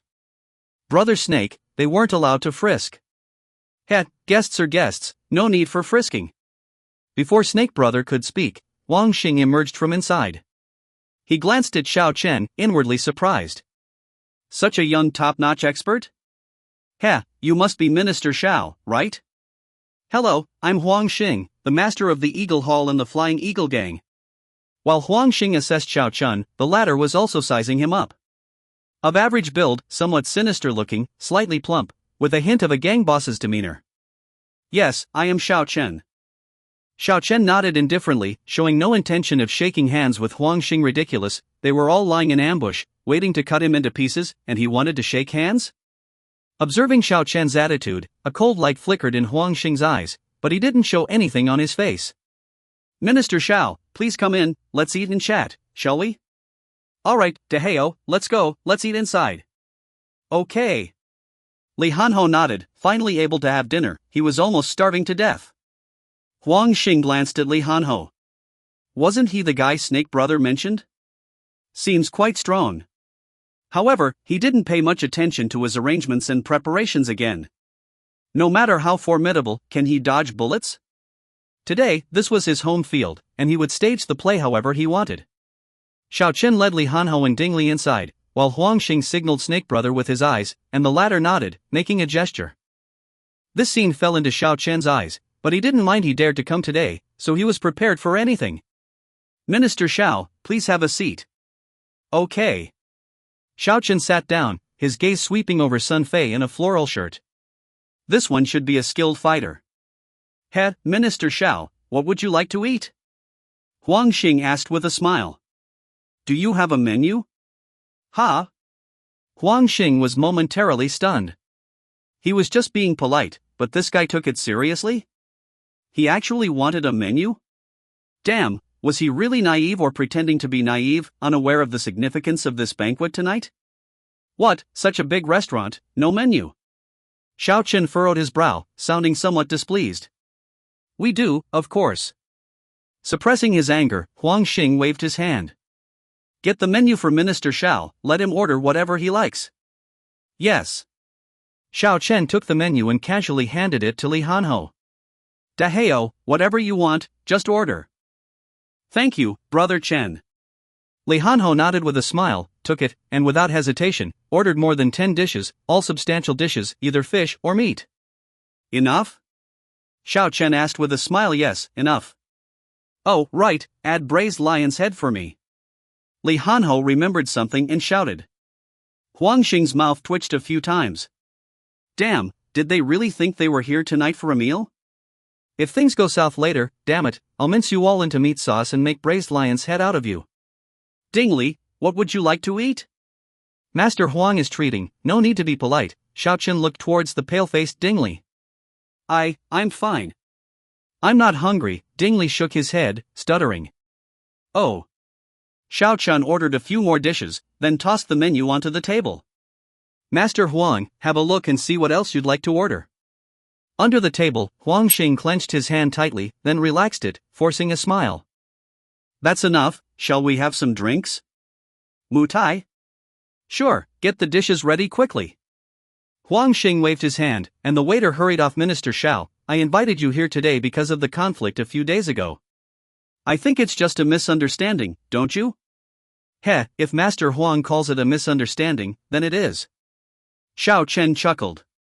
If they could smoothly gloss over this, he wasn't keen on escalating the situation, but only if the other party didn't go too far. Good, that's settled. Huang Xing nodded with relief. Minister Xiao, it's said that familiarity breeds friendship. I hosted this banquet today because I also want to befriend you. I don't want to be enemies with the Flying Eagle gang either. With Minister Zhao's words, then we're not enemies. That day, Big Snake went to collect protection fees and had a conflict with you, and he also received a lesson. Huang Xing said, then glanced at Snake Brother sitting beside him. Snake Brother noticed the boss's gaze. Although unwilling, he still lifted a cup of tea. Minister Xiao, about that day's matter, it was my mistake. Let me offer tea instead of wine first, and later I'll punish myself with 3 cups. How about it? I've forgotten about that day's matter. Xiao Chen chuckled lightly, took the tea, and drank it, but he was wondering why the food hadn't arrived yet. Surprisingly, he was starting to feel a bit hungry. The atmosphere in the private room seemed to be getting better, and Huang Xing didn't rush to bring up anything else, just chatting casually, occasionally mentioning how formidable the Flying Eagle gang was. Finally, the dishes arrived. Li Hanhou, who had been silent all along, looked at the array of delicious dishes, his eyes suddenly brightening, like a dormant beast awakening. Ding Li, watching Xiao Chen and Huang Xing chatting and laughing, also breathed a sigh of relief. It seemed that although it was a banquet with ulterior motives, it seemed to be heading towards a positive direction. Maybe there wouldn't be a fight after all. Come, Minister Xiao, let's drink. I toast to you. Huang Xing raised his glass, looking at Xiao Chen. The two clinked glasses and downed the matai in their cups. Huang Xing was about to speak, but saw that Xiao Chen had already started eating without hesitation, chatting with the big guy beside him as he ate. Daheo, try this, it tastes pretty good. And this one. Brother Chen, this one is indeed delicious. But, this braised lion's head is not as good as the one in our company's canteen. Li Hanho, with oil around his mouth, almost swallowed the plate. Take your time, no one's competing with you. Minister Xiao, let's temporarily set aside the previous conflict. Big Snake has already apologized to you. As for his injuries, it's his own fault, how about it? Huang Xing organized his words and spoke. Okay. Xiao Chen nodded readily, then waited for Huang Xing to continue. I heard from Big Snake that Minister Xiao is a top-notch expert? Huang Xing lit a cigar and asked, exhaling smoke. What top-notch expert? I've just trained for a few years, not someone remarkable. Xiao Chen smiled and shook his head. So young, already a top-notch expert, did you serve in the military? Suddenly, Sun Fei, who had been silent, spoke up. Served for a few years. Xiao Chen looked at Sun Fei, his lips curling with some playful intent. Since coming to Longhai, I've seen 4 top-notch experts. When did top-notch experts become as common as cabbage on the street? Sun Fei remained silent. 4. Huang Xing was somewhat surprised and curious. Who are they? Isn't one of them right in front of us? Xiao Chen pointed at Sun Fei. Master Huang, tell me, what's the matter with inviting me here today? Minister Xiao, how much is your salary at Xincheng Corporation? Xiao Chen was taken aback. Why was this being brought up now? 20,000. Just 20,000? Minister Xiao, as long as you come to help me, I'll pay you 100,000 every month. Besides the monthly salary, join me and you'll have cars, houses, and women. Huang Xing laid out his terms. Xiao Chen was stunned again. So this guy had this idea. Minister Xiao, no, let me call you Brother Xiao. Brother Xiao, to be honest, I've taken a liking to your talent. Huang Xing, don't you already have top-notch experts under you? Xiao Chen was curious why this guy would come up with such an idea. Who would complain about having too many talents under them? What do you say, Brother Xiao, follow me, and it's definitely better than having a future at Xincheng Corporation. Future? Can black and white be compared? I can't imagine what kind of future there is in joining the dark side. Xiao Chen took a sip of wine and looked at Huang Xing. Huang Xing's smile faded slightly. What, Brother Xiao, don't want to join the dark side? Or, do you look down on me, Huang Xing? Neither, I don't look down on anyone, everyone has their own aspirations. I just hope Master Huang won't make things difficult for me. Minister Xiao, is this also your intention? Huang Xing asked coldly, changing from calling him Brother Xiao to Minister Xiao. Yes, it is. What he means, is what I mean. Xiao Chen played with his wineglass, saying calmly. Chapter 50 The Feast at Hongmen, Part 2. As Xiao Chen spoke, the atmosphere in the private room grew colder, even becoming somewhat tense. Even Li Hanho, the glutton, set down his chopsticks. With his right hand resting on the edge of the table, he pondered, contemplating that if things escalated, he would overturn the table and knock this old man to the ground. Ding Li's complexion, which had just begun to recover, turned ashen again. How did he suddenly feel so chilly when he was fine just moments ago? So, Minister Xiao, are you truly not willing to give me this face? Huang Xing slowly lifted his wine cup, emptied it with a tilt of his head, then toyed with it in his hand. The bald snake noticed the boss's movement, his body tensing. Was he about to smash the cup? It's not about saving face, but about differing aspirations. Xiao Chen glanced at the cup in Huang Xing's hand, his peripheral vision scanning the surroundings. He couldn't help but smirk slightly, finding it rather stylish. Was smashing the cup a signal? Xiao, my dear friend, allow me to address you as such once more. It is said that those who recognize the current trends are the wise. Xiao, with your martial prowess, to not utilize it would be a waste, wouldn't it? Huang Xing eased the tension slightly. He still felt some reluctance. As long as he could receive Xiao Chen's assistance again, he was 80% sure he could ascend to the position of leader of the Fei Yin Gang. Mediocre skills don't deserve attention. Huang, why force the issue? Xiao Chen found it somewhat amusing. Huang Xing's attempt at a Hongmen banquet was actually an attempt to recruit him, a notion he hadn't anticipated.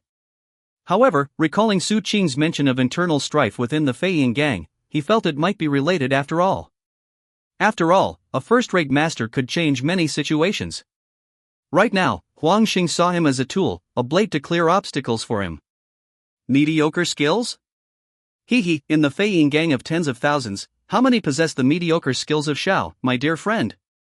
In my Lifeng Hall of 3,000, there is only one Sun Fei.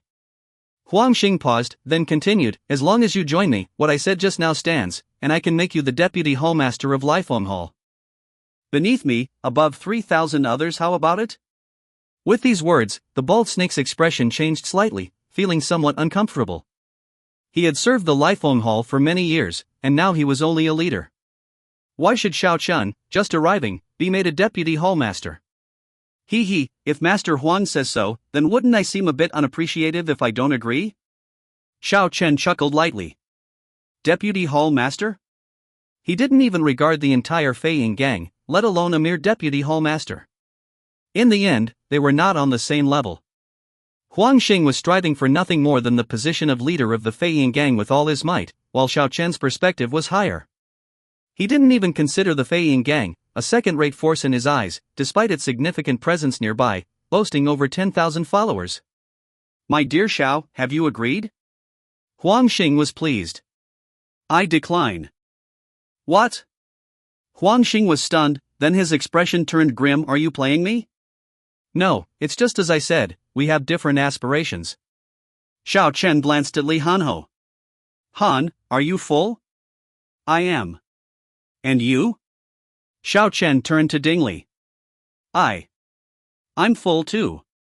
Dingli shivered, he hadn't eaten much at all. Oh, since we're all full, let's prepare to leave. Xiao Chen smiled, then looked back at Huang Xing. Master Huang, now that the tension between us has dissipated, and we've dined and wined, we won't disturb you any longer. Thank you for your hospitality tonight. Huang Xing's complexion darkened completely. What? So you just come here to eat and drink for free, then wipe your mouth and prepare to leave?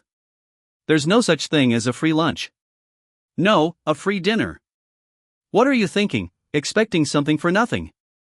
Minister Xiao, won't you reconsider? Hey, you're really dragging this out. I've said it several times, I won't associate with you. Li Hanho frowned and spoke loudly. All right. Since you won't associate with me, then we need to have a good talk about your injuring Big Snake. Huang Xing's tone turned hostile.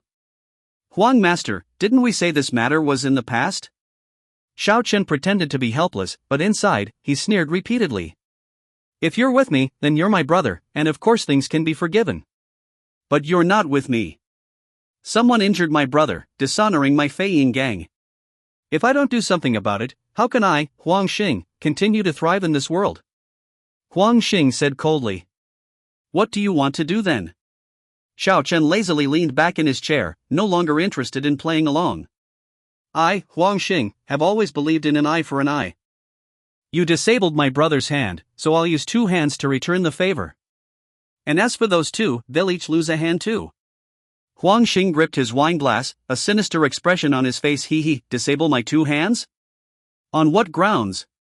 Xiao Chen chuckled lightly, now this was starting to feel a bit like the Hongmen feast. On the grounds of my Fei Ying gang's tens of thousands, my Lifeng Hall's 3,000 brothers, and the 200 knife-wielding assassins lying in ambush around us. Huang Xing finished, then suddenly stood up, fiercely smashing his wineglass to the ground. Crash! The crisp sound of shattering glass echoed, fragments flying everywhere. Get him! The bald snake was prepared. Seeing the boss smash the glass, he also roared, drawing a machete from under the table and slashing towards the closest Dingli. We've been waiting for you. Li Hanho also roared, gripping the edge of the table with his right hand, then with a sudden force, the entire tabletop flew up, slamming towards Huang Xing and the bald snake. Huang Xing quickly stepped back, avoiding the flying tabletop, but the bald snake wasn't so lucky, directly being hit underneath and screaming in pain. At the same time, a large group of men in black, brandishing machetes, rushed in. Master Xing. A uniform roar, imposing. F***CK, you're not giving face, huh? Huang Xing cursed, pointing his cigar at Xiao Chen, his grin menacing. Attack! Yes! The 200 assassins shouted, charging towards Xiao Chen's group. Roar! Li Hanho roared, grabbing the tabletop again and smashing it down on the charging assailants. Solid wood tabletop, coupled with his strength, almost broke bones and tendons upon impact, incredibly powerful. Bang! Bang! Bang! The 10 or so assassins in the front were all sent flying by the tabletop, screams ringing out. Kill! The remaining assassins were furious, charging even more fiercely. Another group bypassed Li Hanho, heading towards Xiao Chen and Ding Li, unaware that a more terrifying fate awaited them. Put! Xiao Chen grabbed a machete, flicked his wrist, blood spraying as he chopped off an assailant's arm. Ah! The assassin let out a piercing scream, watching his arm tremble on the ground. Those who wield the blade must be prepared to be struck. Xiao Chen said coldly, then plunged into the crowd, his eyes devoid of mercy, facing not fellow humans, but beasts in the jungle. Beside him, Ding Li trembled uncontrollably, experiencing such a scene for the first time. Not wetting his pants was already quite an achievement. Especially the strong smell of blood made his stomach churn, a strong urge to vomit overwhelming him. What are you thinking? Suddenly, Xiao Chen's voice rang in his ears, followed by a scream. Ding Li regained his senses just in time to see Xiao Chen cleave open an assailant who was about to attack him. This made him shiver with fear, but also feel grateful. If not for Big Brother Chen, he would have at least been injured. I'm a bit scared. Forget about fear. Since you're here, stop being afraid. Xiao Chen handed a bloodied machete to Ding Li. Take it, whoever tries to attack you, you attack them. If they strike you once, you strike them 3 times. I'm still scared. Ding Li trembled, afraid to grasp the bloodied blade.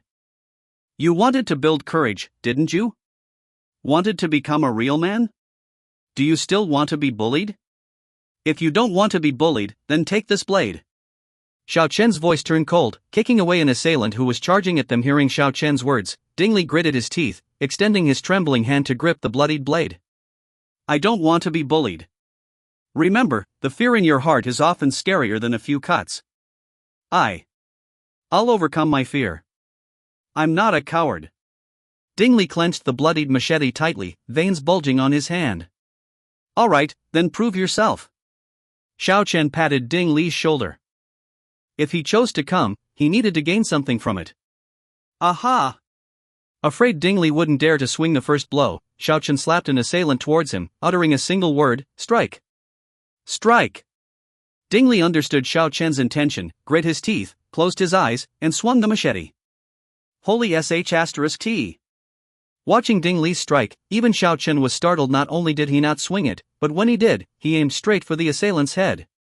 With this blow, even if he was weak, he would crack open the attacker's skull. Xiao Chen quickly pulled the assailant aside, letting him dodge the headshot, but the machete fell on his shoulder with a thud, flesh and blood rolling, blood spraying. Open your eyes, don't be afraid. Xiao Chen threw down these words, no longer caring about Ding Li, and rushed back into the crowd. In his view, if a man wants to grow, he needs to be hurt. Others can't help too much. If Ding Li truly overcame his fear after being struck a few times, it would be worth it. Ding Li opened his eyes, looking at the assailants lying in a pool of blood, trembling, almost throwing the bloodied machete away. But he still endured the fear, clenched the machete tightly, muttering to himself, whoever strikes me, I'll strike them, but I don't want to strike you. Neither do I want to be struck. Chapter 51, Overwhelming the Crowd. Ding Li fled, clutching a machete, running frantically while shouting, don't chase me, or I'll slash you. I don't want to hurt you, but when I lose my temper, even I am afraid of myself. I'll cut even myself. Xiao Chen, who had been keeping an eye on Ding Li out of the corner of his eye, stumbled and nearly fell. Damn, this guy is hopeless. However, seeing Ding Li run swiftly and seemingly out of immediate danger, Xiao Chen couldn't be bothered with him. Instead, he turned his attention to Huang Xing, who was smoking a cigar. To capture the bandits, first capture the leader. If he could control this man, he could control the situation. Sun Fei, it's your turn. Huang Xing, cigar between his lips, frowned as he watched Xiao Chen and Li Hanho wreak havoc. Alright, I'll take down this big idiot first, then deal with Xiao Chen. Sun Fei nodded and approached Li Hanho step by step. Li Hanho, who was brutally handling the knife-wielding assailants, noticed Sun Fei approaching. An intense aura of battle intent emanated from him, gradually spreading. Sensing Li Hanho's formidable presence, Sun Fei hesitated, feeling something amiss. Boom! Boom! Boom! Li Hanho's fists spun like windmills, sending the surrounding attackers flying. The assailants stared at Li Hanho in astonishment. Is this guy a humanoid beast? He's incredibly powerful. Step aside. Sun Fei spoke coldly and advanced towards Li Hanho. Despite the big guy's size, he believed the difference in strength couldn't be bridged by mere physicality. He was confident he could topple this seemingly ferocious giant. Seeing Sun Fei about to act, the assailants' faces lit up with excitement. Everyone knew he was the top fighter of the Falcon Hall. With him in action, this big fool was sure to be brutalized. Nearby, Xiao Chen punched an assailant flying and watched Sun Fei approach Li Hanho with a peculiar, amused smile. This guy is courting death. Break one of your arms, and I'll let you leave alive, Sun Fei said, raising his hand to point at Li Hanho. Ha! Li Hanho chuckled dumbly, remaining silent. If you don't value the opportunity, don't blame me. Sun Fei charged at Li Hanho, grabbing a machete and slashing down with a cold gleam. Roar! As Sun Fei moved, Li Hanho roared. The suppressed violent aura erupted like a waking beast. Sun Fei was shocked and his expression changed dramatically. But once the attack was launched, he couldn't retract it. He suppressed his panic and struck with all his might. Die! Crack! Li Hanho's massive fist smashed into the blade, breaking the machete in half with a clear snap. Sun Fei was horrified and instinctively tried to retreat, but Li Hanho gave him no chance. Body slam. Li Hanho's voice thundered in Sun Fei's ears. Sun Fei felt a sharp pain in his chest, as if hit by a speeding train. Before he could react, he was sent flying. Bang! Sun Fei slammed into the wall, the force cracking the structure. Thud! He fell heavily to the ground, spewing blood, his face ashen. The entire process took less than 3 seconds, too fast for anyone but Xiao Chen to react, including Huang Xing, who was holding the cigar in his mouth. Plop! Huang Xing's cigar fell to the ground. This. How is this possible? You. Are you a martial arts master? Sun Fei asked, struggling against the pain, spitting blood. I'm not, Li Hanho shook his head honestly. But beating 2 or 3 like you is no problem. Hearing this, Sun Fei's mouth opened, and another mouthful of blood spurted out, nearly causing him to faint. Everyone snapped out of their shock, staring at the bleeding Sun Fei in disbelief. The top fighter of the Falcon Hall was defeated? And so thoroughly, so quickly? To them, it seemed like Sun Fei was defeated in one move. He charged forward, only to be sent flying. And he was holding a machete, while the big guy was barehanded? Even Xiao Chen was surprised. The fight ended so quickly? On second thought, it made sense. Li Hanho was stronger than Sun Fei, and having feigned weakness earlier, Sun Fei never expected to face a superior opponent. If both fought at full strength, Li Hanho would win, but not so easily. This stark contrast, one prepared and the other caught off guard, led to such a swift and decisive outcome. Xiao Chen couldn't help but laugh. Li Hanho might seem foolish, but anyone who underestimated him would pay a painful price. You asked me to break an arm, right? Now I'll break yours. Li Hanho said, striding towards Sun Fei. Stop! Huang Xing yelled, stop him. Yes. Several of Huang Xing's men stepped forward, drawing guns and aiming at Li Hanho. Li Hanho paused, squinting at the dark gun barrels. Having hunted in the forest for years, he could tell these were real, not toys. Try acting tough now. Huang Xing grabbed a gun from his man, aiming at Li Hanho's head with a sinister look. Yeah, try acting tough now. The bald-headed thug, who was previously smashed, also grabbed a gun, pointing it at Xiao Chen. I never expected you to be this strong. 2 top-notch fighters, indeed. Xingcheng Corporation hides tigers and dragons. Huang Xing glared at Xiao Chen and Li Hanho. The situation had spiraled beyond his expectations, but luckily, he had brought firearms. Without them, he'd be in big trouble. Huang Xing, do you think having guns means you control the situation? Xiao Chen asked, glancing at the firearms. I know top fighters can dodge bullets. But that's one gun. Now there are several aimed at you. Let's see you dodge. Damn it, one order from me, and your brains will be blown out. Huang Xing was furious amid the Falcon Gang's internal strife. He relied on Sun Fei to turn the tide. He had planned to recruit Xiao Chen, but now, Sun Fei was down. Seeing Sun Fei's condition, even if he wasn't crippled, he was severely injured and wouldn't be able to help him soon. In the Dragon Head struggle, where he had a slight advantage, he would now be at a disadvantage. Especially since there were rumors that the other hallmaster, Old Hay, had recruited 2 top fighters. The balance was shifting against him.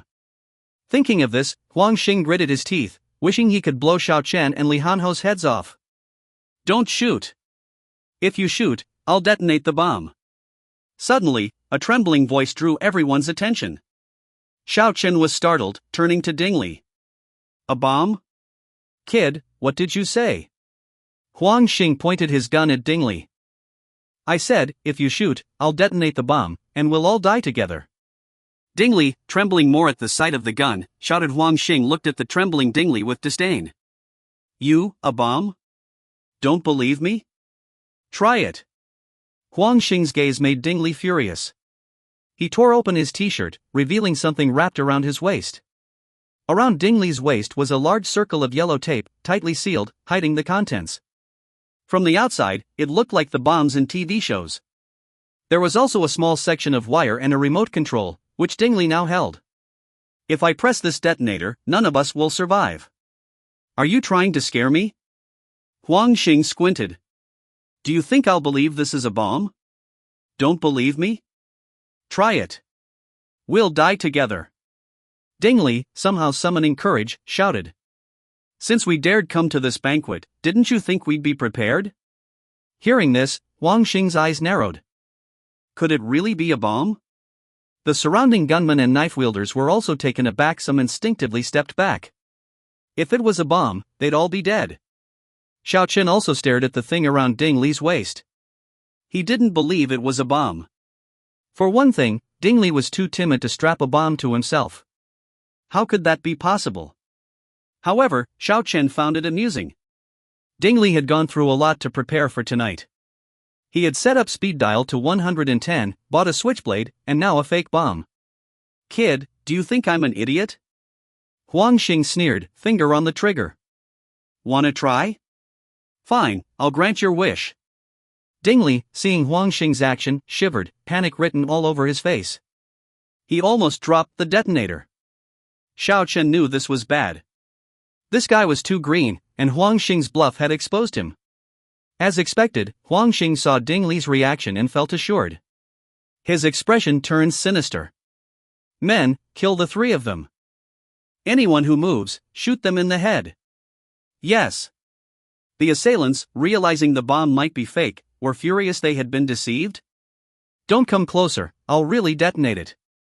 Dingley, seeing the ass. Chapter 52, Why don't you ascend to the heavens? Dahan, protect Dingley.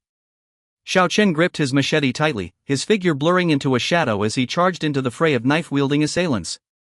Got it. Li Hanho nodded, leaping towards Dingley. He grabbed Dingley's arm and hurled him onto the nearby sofa. Stay down. Clear out. Shoot them down. Huang Xing, infuriated by Xiao Chen's audacity under the threat of firearms, wanted to open fire but hesitated, fearing he might hit his own men. He could only bellow in rage. Taking advantage of the momentary dispersal of the knife wielders, Xiao Chen flicked the blood from his machete.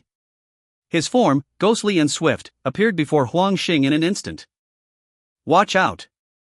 Sun Fei, leaning against the corner of the wall, shouted a warning. Huang Xing's heart tightened, and he instinctively pulled the trigger. Bang!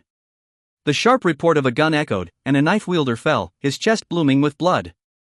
As Huang Xing prepared to shoot again, he felt a cold blade against his neck. A blood-stained machete rested menacingly on his throat. Hallmaster Huang, you seem well-versed in first-rate martial artists. However, do you not know that a true master can take the head of a general amidst an army of thousands? A calm voice whispered in Huang Xing's ear. Let go of Brother Xing. Release Master Xing. The men, led by Bald Snake, turned pale, pointing their guns at Xiao Chen's head. Tell your men to drop their guns. Without sparing a glance at the guns aimed at him, Xiao Chen tightened his grip on the machete. Xiao Chen, let me go, and I will allow you to leave here alive. Under the eaves, a man must bow his head. Huang Xing softened his tone. Ha, do you think a few guns can stop me? Xiao Chen mocked with a laugh. Kid, let go of Brother Xing, or I'll shoot. Bald Snake roared. Go ahead. Let's see if your bullet is faster than my blade. Xiao Chen flicked his machete, slicing Huang Xing's skin. Blood trickled down the blade. Huang Xing's body trembled, his face paling. This man dared to act without hesitation. Bald Snake and the others, fearing for Huang Xing's life, didn't dare to approach further. I'll count to 3. Have them put down their guns, or I will sever your head. Xiao Chen's right hand exerted more force, deepening the wound and accelerating the flow of blood. Would you dare to kill me? If I die, you'll be riddled with bullets. Huang Xing gritted his teeth. You can try and see if I dare. But let me remind you, our fate is uncertain, but your death is assured. Perhaps, if I kill you, he might even thank me. Xiao Chen pointed to Bald Snake, smiling slyly. Huang Xing and Bald Snake's faces changed, especially the latter, who almost jumped in shock. Xiao Chen's words struck deeply. If I kill you, he can take your place, enjoy your wealth. If he's a scoundrel, he might even take your woman. Xiao Chen, stop spouting nonsense.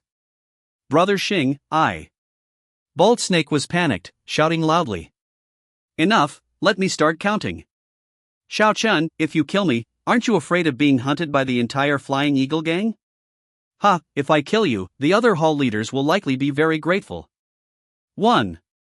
You know everything? Of course, the Flying Eagle gang's internal strife is no secret. 2. You. 3.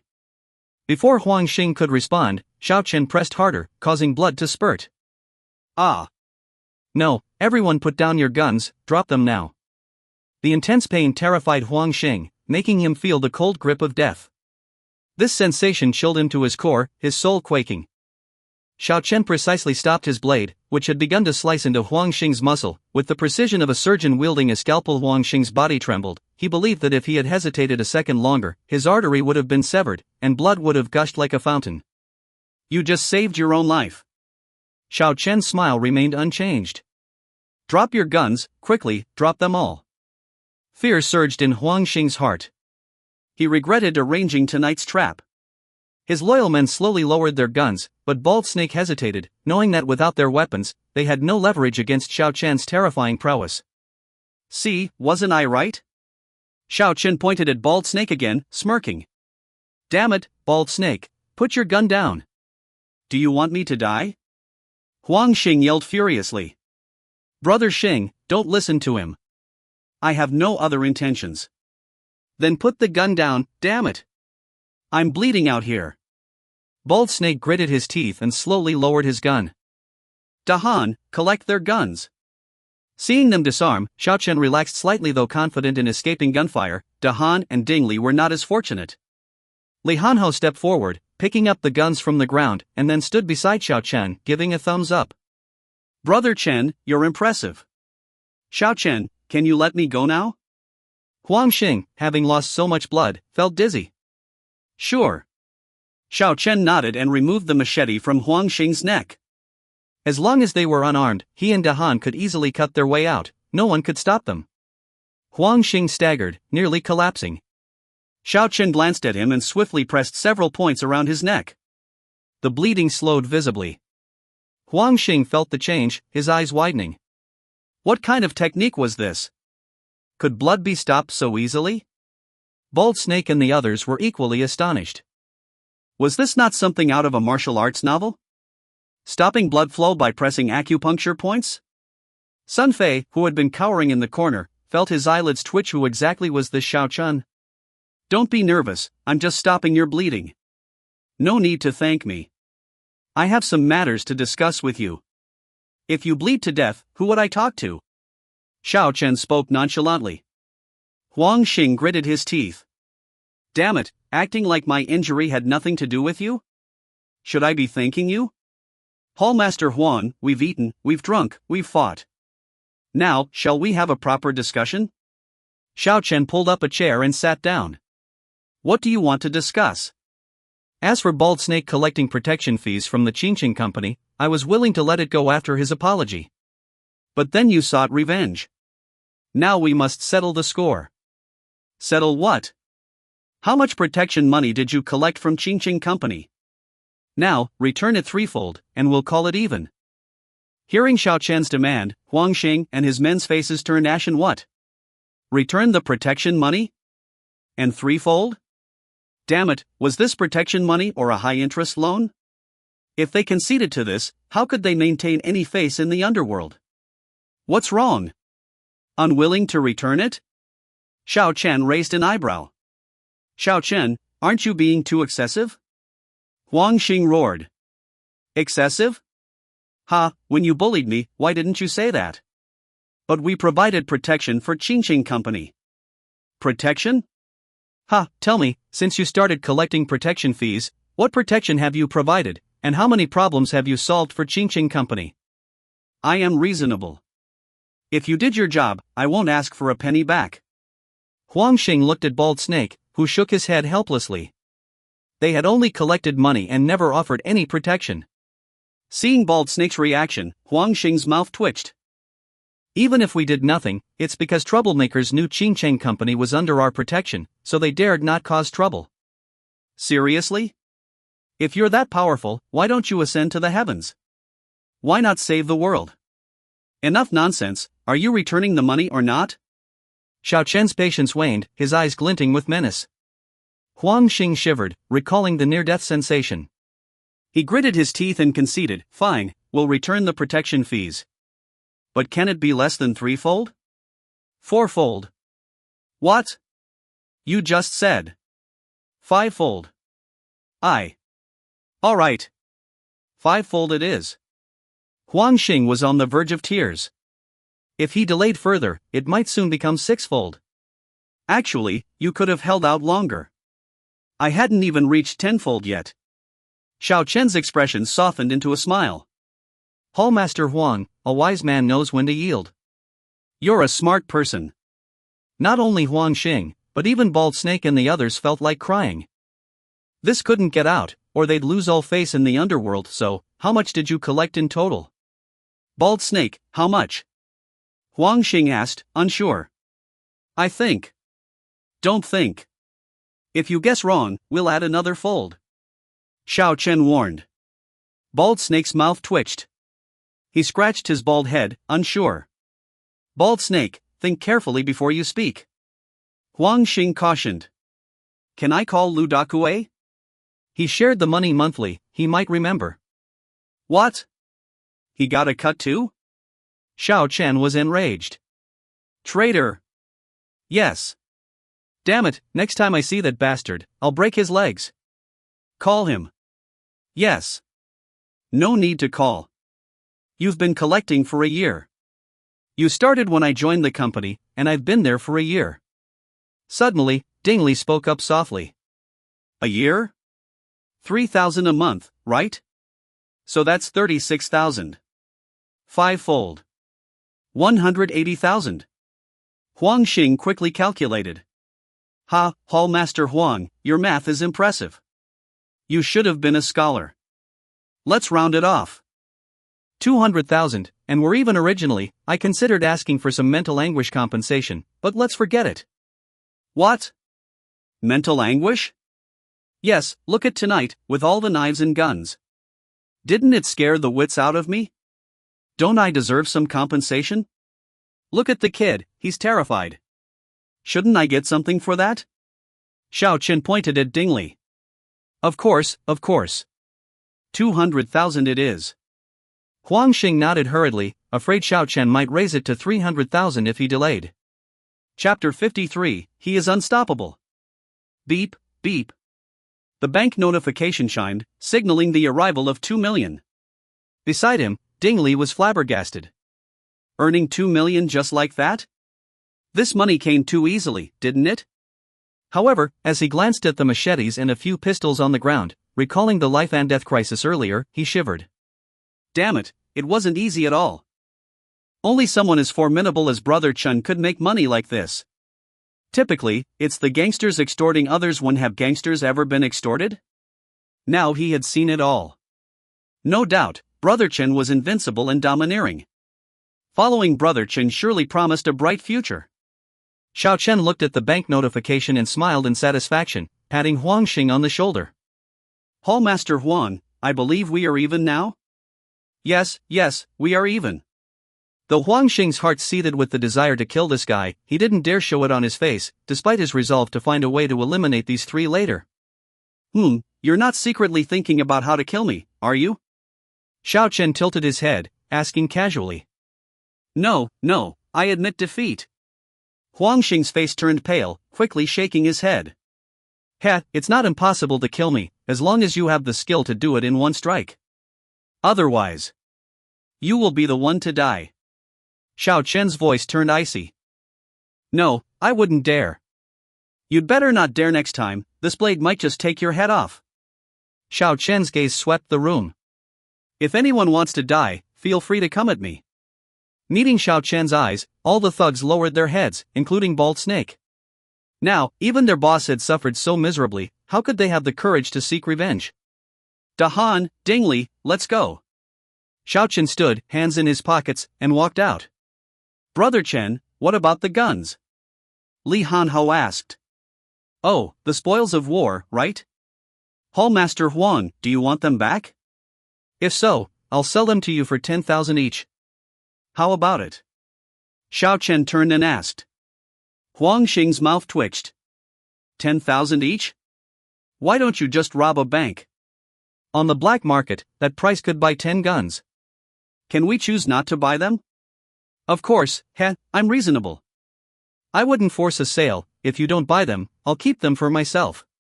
Xiao Chen finished speaking and walked out. Li Hanhou and Ding Li followed him out, especially the latter, who stayed close, fearing the wrong gangsters might attack him outside the New World. Ding Li let out a deep breath. He suddenly felt like he had narrowly escaped death. He looked up at the moon and stars, tears welling up in his eyes. He was still alive. Being alive was wonderful. Nail, what are you doing? Li Hanhou asked, puzzled, seeing Ding Li wipe his tears. Nothing, the sunlight is glaring. No, sand got in my eyes, it's nothing. Ding Li wiped his eyes and shook his head. Xiao Chen chuckled, patting Ding Li on the shoulder. I believe after tonight, you'll grow stronger. Yeah, I've braved a dragon's lair and a tiger's den, what else is there to fear? Ding Li nodded vigorously. Exactly. Xiao Chen nodded, smiling. Everyone's definition of a dragon's lair and a tiger's den is different, just as their definition of happiness is different. Tonight was refreshing. We had good food and a fight, a good stretch. Li Hanhou grinned. Ding Li was speechless. When Huang Xing had pointed a gun at him earlier, he had almost wet his pants, yet this guy found it refreshing. What kind of nerves did he have? By the way, Ding Li, what was that bomb you had wrapped around your waist? Xiao Chen asked, curious. It was instant noodles. Mentioning this, Ding Li felt a bit embarrassed. He had meant to scare them but ended up almost dying himself. Xiao Chen was speechless. Instant noodles? I saw on TV, someone used instant noodles as a bomb. Before coming here tonight, I thought of adding some insurance, so I bought a few packs and wrapped them around my waist. Xiao Chen couldn't help but laugh. He learned it from TV? This guy was something else. What about the detonator? What was that? I picked it up from a junkyard on the way here. I'm not sure what it is, probably a switch from some appliance. You're amazing. Xiao Chen gave a thumbs up, impressed. Brother Chen, stop teasing me, I almost messed everything up. Ding Li felt even more embarrassed. Tonight's events had been utterly humiliating. No matter what, we're still alive. Yeah, alive. Hearing those words, Ding Li's eyes welled up again. Brother Chen, what about the guns? Li Hanhou asked from the side. Leave them with me, we might need them someday. Xiao Chen thought for a moment and said. Oh. Alright, tonight's banquet is over. Let's head home. Dahan, how are you getting back? I'll run back. Li Hanhou scratched his head. But, where are we? You're going to Second City Hospital? I'll go with you, we can take the subway together, Ding Li said, unwrapping the instant noodles from his waist. Sure. Li Hanhou nodded, looking at the instant noodles Ding Li unwrapped. Nail, what are you going to do with those? Throw them away. Don't throw them away. Give them to me, I'll eat them as a midnight snack. Ding Li was speechless. This guy had just eaten so much, and he still wanted a midnight snack? His appetite was unmatched. However, he still handed the instant noodles to Li Hanhou. Li Hanho took them and counted, 7 packs, should be enough. Xiao Chen and Ding Li rolled their eyes. This guy was a real foodie. Brother Chen, after tonight's incident, will Huang Xing seek revenge? Ding Li asked worriedly before leaving. I don't know, but my patience is limited. If he seeks revenge again, I'll make him disappear from this world. Xiao Chen glanced up at the 4th floor of New World, a flash of killing intent in his eyes. Hearing Xiao Chen's words, Ding Li shivered. What had Brother Chen done in the past? Ding Li, don't worry, it'll be fine. Yeah. Take Dahan home. We'll talk about everything else tomorrow at the company. Okay. Ding Li and Li Hanho headed to the subway station, while Xiao Chen got into his car, tossing the guns onto the passenger seat. He then started the car and drove towards the Tulip Villa. On the 4th floor of New World, Bald Snake watched the departing Maserati, gritting his teeth. Brother Xing, they're gone. Huang Xing, who was getting his wound bandaged, nodded with a somber face. Tonight had been a massive humiliation. Brother Xing, they're splitting up. Should we send some men with guns to take out that big guy and the coward? Huang Xing felt tempted. Even though that big guy was a first-rate expert, he could be taken down with a sneak attack. No. Suddenly, Sun Fei spoke. First-rate experts have keen instincts. They might sense the danger. Even if they sense danger, they can't survive a hail of bullets, right? Bald Snake was unwilling to give up. He couldn't swallow the humiliation of having his head smashed tonight. Even if you manage to kill those two, don't forget what Xiao Chen said before he left. Brother Fei, that was just Xiao Chen's bluff to scare us. Fine, whoever wants to die, go ahead and seek revenge. I, for one, am leaving. Sun Fei, enduring his pain, stood up. Brother Xing, you have done me a favor, so I'll advise you once more, don't seek revenge on Xiao Chen. He is someone you cannot afford to provoke. Brother Fei, have you lost your nerve? He might be a good fighter, but no one can beat a bullet, right? Didn't he survive all those guns just now? That was a special situation. Swish. A flash of cold light, and a knife was at Bald Snake's throat, held by Sun Fei. His face pale, he stared at Bald Snake. Even injured, killing you is as easy as killing a chicken. Do you believe me? Bald Snake shuddered. Despite his anger, he had to admit Sun Fei could indeed kill him easily. And recalling the even more formidable Xiao Chen and Li Hanho, cold sweat poured down. Enough, we're brothers, stop this. Huang Xing stood up from the sofa, looking at Sun Fei. Is he really someone we can't afford to provoke? Absolutely. Sun Fei nodded, lowering the knife. But this humiliation is unbearable, after so many. Chapter 54, A Crooked Neck Tree. When Xiao Chen returned to the villa, the lights in the living room were still on. Su Xiaoming was curled up on the sofa, watching Descendants of the Moon, though her attention was clearly elsewhere as she kept glancing outside. As soon as the roar of the Maserati engine was heard, her eyes brightened. She turned her head to look outside, then pretended to nonchalantly return her gaze to the television. About 3 minutes later, Xiao Chen walked in from outside carrying a black plastic bag. Inside the black plastic bag was tonight's trophy, a pistol. Xiao Chen looked at Xiaoming on the sofa, thinking about their cooling relationship. He greeted her first. Xiaoming, still awake? Where's your sister? Yeah, my sister is working upstairs. Su Xiaoming turned her head, scrutinizing Xiao Chen. Where did you go? He just met with 2 friends. Were you waiting for me? Who was waiting for you? I was watching TV and happened to have something to discuss with you. Xiao Chen laughed. This little girl was still just a little girl. All right then, what is it? Su Xiaoming didn't speak immediately. She got off the sofa, ran barefoot to Xiao Chen, and looked him up and down. As she examined him, she shook her head. Could her sister really be interested in this guy? Sure, he was somewhat handsome, but in every other aspect, he fell far short of her ideal brother-in-law. Most importantly, which brother-in-law would grin and recite nonsensical poems about lotus buds and poached eggs? This was outrageous. No matter what, she couldn't let this happen. Even if her sister did have feelings for him, she had to ruin it. In her eyes, only the most outstanding man in the world deserved her sister. For example, if he were a tree, her future brother-in-law would have to be a small leaf red sandalwood, valuable no matter what it was used for. As for Xiao Chun, he was just a crooked neck tree, useful only for hanging oneself. Of course, her suspicion that her sister liked Xiao Chen was just a guess. But being prepared for the worst couldn't hurt. Xiao Chen, feeling uneasy under Su Xiaoming's gaze, looked down at himself. It didn't seem like there were any bloodstains, right? He had checked carefully before coming back to ensure he hadn't gotten any blood on him. Xiaoming, what are you looking at? Nothing. What's that smell on you?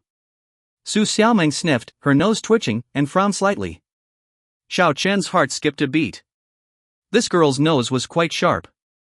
Although he hadn't gotten any blood on him, there was still a faint smell of blood.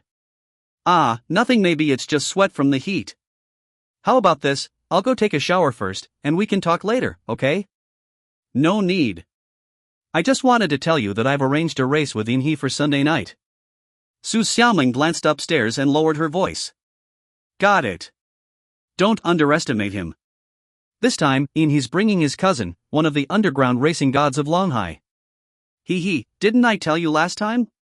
Even his cousin, I can beat him. If you lose, I'll never speak to you again. Su Xiaoming suddenly felt that this sounded too ambiguous and quickly added, and I'll kick you out. Alright, if I lose, you won't need to kick me out, I'll leave myself, okay? Xiao Chen smiled. Anything else? If not, I'm going to take a shower. Nothing else. It's not like I enjoy chatting with you. Su Xiaoming rolled her eyes, then ran back to the sofa to continue watching Descendants of the Moon. Xiao Chen shook his head helplessly and turned to head back to his room. Click. The guest room door closed. Su Xiaoming glanced back, curious about the contents of the black plastic bag Xiao Chen had. What could be inside? A blow-up doll? Too dirty. I'm a pure child, how could I think of such filthy things? Su Xiaoming shook her head vigorously to dispel the dirty thoughts and focused on the TV. But watching Song Joong-ki in his military uniform on TV, she couldn't help but compare. Xiao Chen had also been in the army. Would he look more handsome in a uniform? Although she didn't want to admit it, the image of Xiao Chen in a military uniform that she imagined was indeed more handsome than Song Joong-ki. After returning to his room and taking a shower, Xiao Chen opened the black plastic bag and took out the pistol. All black market junk. Xiao Chen shook his head in disappointment. However, he was still surprised that Huang Xing's men had so many pistols. Falcon Hall was just a small part of the Flying Eagle gang. If they had so many guns, how many did the entire gang have? The Flying Eagle gang was only a second-tier force in Longhai's underworld. There were several other forces like it, and above them, there were 3 major gangs. Thinking about it, the number of guns circulating in Longhai was astonishing. The gun ban. Where there is demand, there is a market. Where there is white, there is black. It can't be banned, and it can't be wiped out. Xiao Chen muttered, putting the gun back into the black plastic bag and casually tossing it under the bed. Then, he turned off the light and lay down. He quickly fell into a deep sleep. In the morning, he got up early as usual and made a delicious breakfast, waiting for the 2 women to come downstairs. About half an hour later than usual, the 2 women finally came down. Sorry, Xiao Chen, we slept in a bit since it's the weekend. We forgot to tell you last night. Su Qing looked at the breakfast on the table and apologized. It's nothing. I'll heat it up in the microwave. I'll help you. Okay. Soon, the breakfast was reheated, and the 3 of them sat around the dining table. Xiaoming, do you have any plans today? If you're going out, let Xiao Chen go with you.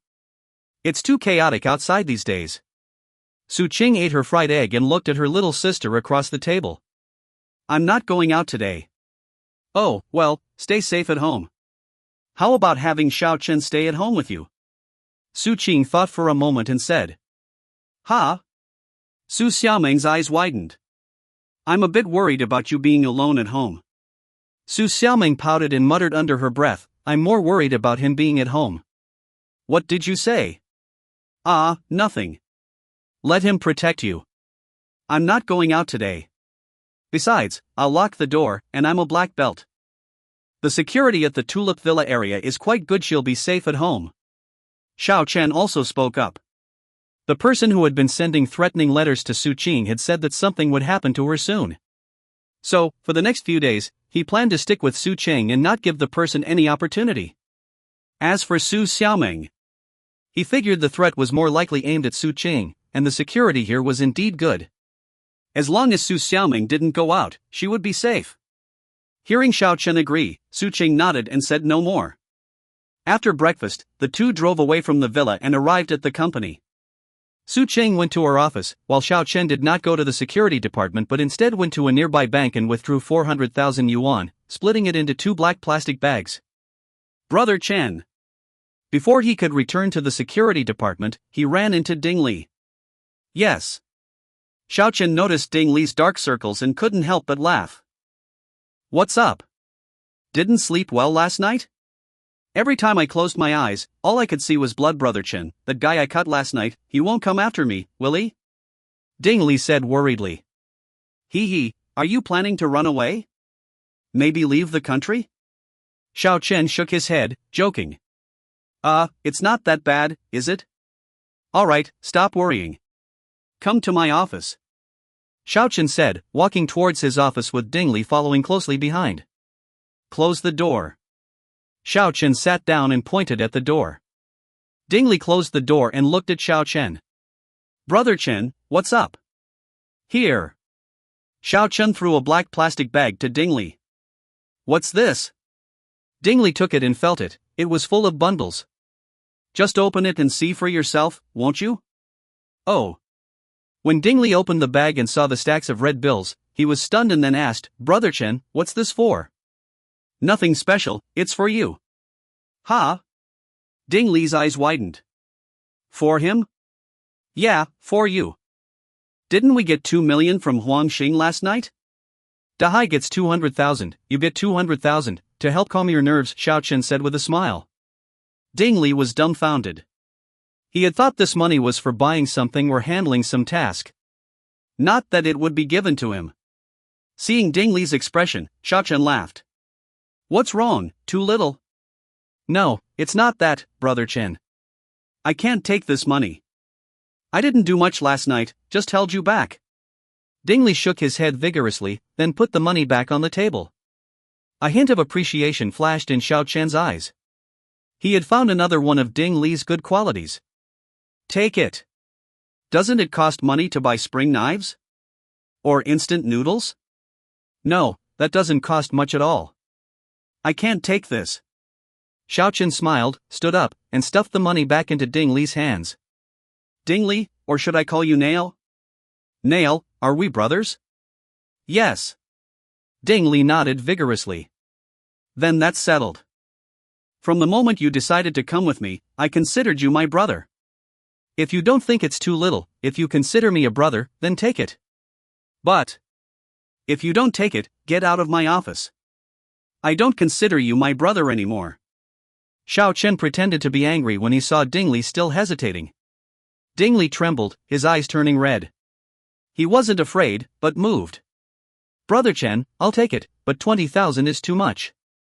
How about I keep 10,000 and give the other 10,000 to Dahai? His mother is still in the hospital. Ding Li held back his tears and said seriously.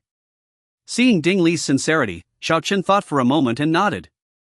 All right, we'll do as you say. Thank you, Brother Chen. Ding Li took out 10 stacks and put them in another black plastic bag. I'm going to the hospital later. Are you coming? I won't go. I need to get to the monitoring room. All right, then get to work. Xiao Chen nodded, picked up the plastic bag on the table, and said, I'm going to the hospital. Okay, Brother Chen, thank you. We're brothers. No need to thank me, as long as you don't think it's too little. Xiao Chen patted Ding Li's shoulder and walked out with the plastic bag. Chapter 55, Miracle. Xiao Chen arrived at the hospital and entered the VIP ward, where he saw Li Mu and Li Hanho. Brother Chen, what brings you here? Li Hanho grinned upon seeing Xiao Chen. I just finished breakfast. If I knew you were coming, I would have saved some for you. Xiao Chen shook his head helplessly. The world of a foodie always revolves around eating. Child, why don't you quickly offer Xiao Chen a seat? Li Mu, reclining on the hospital bed, looked much better than a few days ago. Her previously pale face had gained a healthy blush. Auntie, how are you feeling today? Xiao Chen sat by the bed, smiling warmly. Much better. I feel my body changing day by day, getting lighter and more relaxed. Li Mu gazed at Xiao Chen with gratitude. If not for this young man, she might still be enduring the pain of her illness, perhaps even slipping away in her sleep one night, never to wake again. That's great to hear. Let me check your pulse again. All right. Li Mu nodded with a smile and extended her thin arm. Xiao Chen placed a finger on Li Mu's wrist, closed his eyes, and carefully monitored her pulse. Li Hanho stood by, rubbing his large hands nervously, despite knowing that his mother's health was improving daily. To a devoted son, his mother is everything. Li Mu noticed her son's anxious expression and smiled reassuringly. The door opened with a soft click, and Yao Qihuang and Li Sheng entered, the latter carrying a thermal container. Yao Qihuang had been overseeing Li Mu's diet these past few days, usually delivered by his staff. Upon seeing Xiao Chen checking Li Mu's pulse, Yao Qihuang's eyes lit up. It had been days since they last met. Li Mu nodded to Yao Qihuang, who gestured for her to remain silent and took a seat on the sofa. A few minutes later, Xiao Chen opened his eyes and greeted Yao Qihuang with a smile. Master Yao, you're here. Xiao Chen, let's skip the small talk. How is the pulse diagnosis? Hee, it's better than I expected. In about a week, she can be discharged. Let me take a look. Yao Qihuang said, taking Li Mu's wrist to feel her pulse. His expression changed as he realized that except for some weakness, her pulse was almost normal. It was hard to believe that just days ago, Li Mu had been on the brink of death. In all my years, I've seen many miracles, but this is the most astonishing one yet. Yao Qihuang released Li Mu's wrist and couldn't help but express his amazement. Hee, it's not that extraordinary, Xiao Chen replied with a modest smile, though he thought to himself that he might not be able to leave this morning after all. Sure enough, Yao Qihuang soon engaged Xiao Chen in a lengthy discussion about medicine, covering topics from ancient to modern and from Chinese to Western practices. Li Sheng left after a while, as he had many responsibilities as the hospital director. Before leaving, he assured Xiao Chen of the highest treatment whenever he visited, making Xiao Chen smile wryly while Yao Qihuang rolled his eyes, implying that Xiao Chen could choose any hospital and be its director if he wished.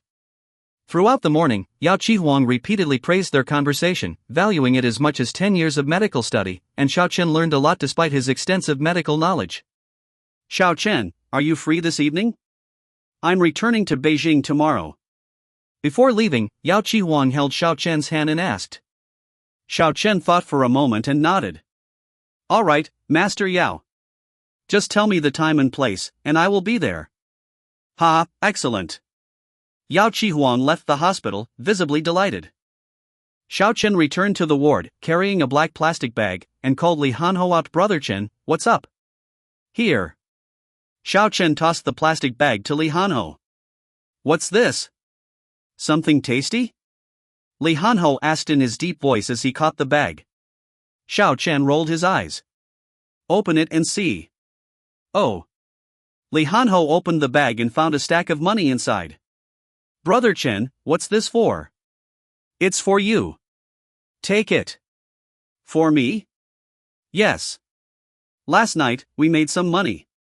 I took out 400,000. You and Dingzi each get 200,000. He felt unworthy and only took 100,000, saying the remaining 300,000 should go to you. Xiao Chen briefly explained. I can't take it. Take it. Your mother will be discharged next week, and you don't have a place to stay in Longhai yet. You need to rent a place, and it's expensive here. You need money. Li Hanho lowered his head upon hearing this. Since arriving in Longhai, he understood the saying, a penny can thwart a hero. Dahan, when you rent a place, find a quiet one suitable for your mother's recovery. Never mind, I'll help you find one. Xiao Chen shook his head, deciding to take on the task himself as Li Hanho was new to Longhai and unfamiliar with the city. Thank you, Brother Chen. Hee, no need to thank me. We're brothers. Alright, I have other matters to attend to, so I'll leave now. Let me see you off. Okay. A few minutes later, Xiao Chen drove off, leaving Li Hanho with the black plastic bag and a slight headache. He didn't know how to explain the 30,000 yuan to his mother. He hesitated for a long time before deciding to tell the truth. Has Xiao Chen left? Li Mu asked softly as her son returned alone. Yes, he's gone. Li Hanho's voice was unusually quiet, his head lowered. Li Mu glanced at the black plastic bag in his hand. What's that? Money. Money? Yes, Brother Chen gave it to me. Li Hanho emptied the bag onto the bed, revealing stacks of cash. Li Mu was not as shocked as one might expect, merely curious. Why did he give you so much money? Because. Li Hanho hesitated, unsure how to explain. What did you do last night? Even though you changed clothes when you came back, I could still smell the blood on you. Tell me, what did you do last night? Li Hanho recounted the events of the previous night. Li Mu remained silent after hearing his story. Mom, don't be mad, please. Those people were bad, gangsters. I didn't hurt any good people. Seeing his mother's silence, Li Hanho panicked. Li Mu sighed internally. Was this their fate? Mom, I'm sorry. Li Hanho knelt, not daring to look at his mother. Get up. Li Mu sighed again. If this fate couldn't be avoided, there was no use running from it. This was destiny. You're not angry? Li Hanho asked nervously, looking up. No, I'm not angry. Get up. Okay. Li Hanho stood up. What do you think of Xiao Chen? Li Mu asked softly, not looking at the money on the bed. Brother Chen is a good person. He treats me sincerely. Most importantly, he saved your life. Li Hanho answered earnestly. If he hadn't saved my life, would he still be worth following? Li Hanho thought for a moment and nodded. Yes, he would. Good. Then follow your heart and go. Li Mu smiled slightly. You're right. He is a good person. Yes. Li Hanho smiled happily at his mother's smile. All right, put the money away and deposit it in the bank. Okay. Li Hanho nodded and started collecting the money. Li Mu watched her son's smiling face, hoping she had made the right decision. Xiao Chen returned to the company. After ensuring everything was in order, he went back to his office. This time, he didn't play games or visit Qinlun. Instead, he asked Dingli to fetch a new notebook and began writing. Dingli came by several times during the afternoon and saw Xiao Chen still writing each time, admiring him for his dedication. Brother Chen was truly a master of both pen and sword. At the end of the day, Xiao Chen stretched, stood up, and tossed the pen onto the desk. Damn, I'm exhausted. Only managed to write half, but it's enough. Muttering to himself, Xiao Chen reviewed his notes, ensured there were no errors, and then left the security department.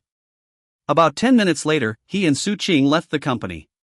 After dropping her off at her villa, he drove to his meeting with Yao Qihuang. Ah, Xiao Chen, you're here. Yao Qihuang greeted him warmly. Hee, Master Yao, I hope I'm not late? No, I was so eager to meet that I came early. Yao Qihuang took Xiao Chen's hand. Come, let's have a good drink tonight.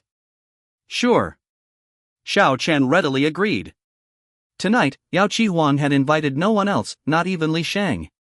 It was just him and Xiao Chen. The meal was simple, 6 home-style dishes and a bottle of Maotai. Xiao Chen, I used to worry that traditional Chinese medicine was fading, with few young people willing to invest the time and effort to study it. But meeting you in Longhai has reassured me. Master Yao, with esteemed figures like you in the field, how could Chinese medicine decline? Xiao Chen said, handing over the notebook he had written in the afternoon. What's this? Yao Qihuang opened it and almost jumped in shock. The Yin Yang Medical Classic? Yes. What is this for? A gift for you. Chapter 56, Eccentric Character. In the early morning, Xiao Xiao drove with Su Qing to the company. The sunlight streamed through the windshield, casting a warm glow. Recalling Huang Yaoqi's reaction upon seeing the Yin and Yang Medical Classic last night, he couldn't help but chuckle. What's amusing you? Su Qing, who was reading the news with her head down, turned to Xiao Xiao curiously and asked. Oh, nothing much.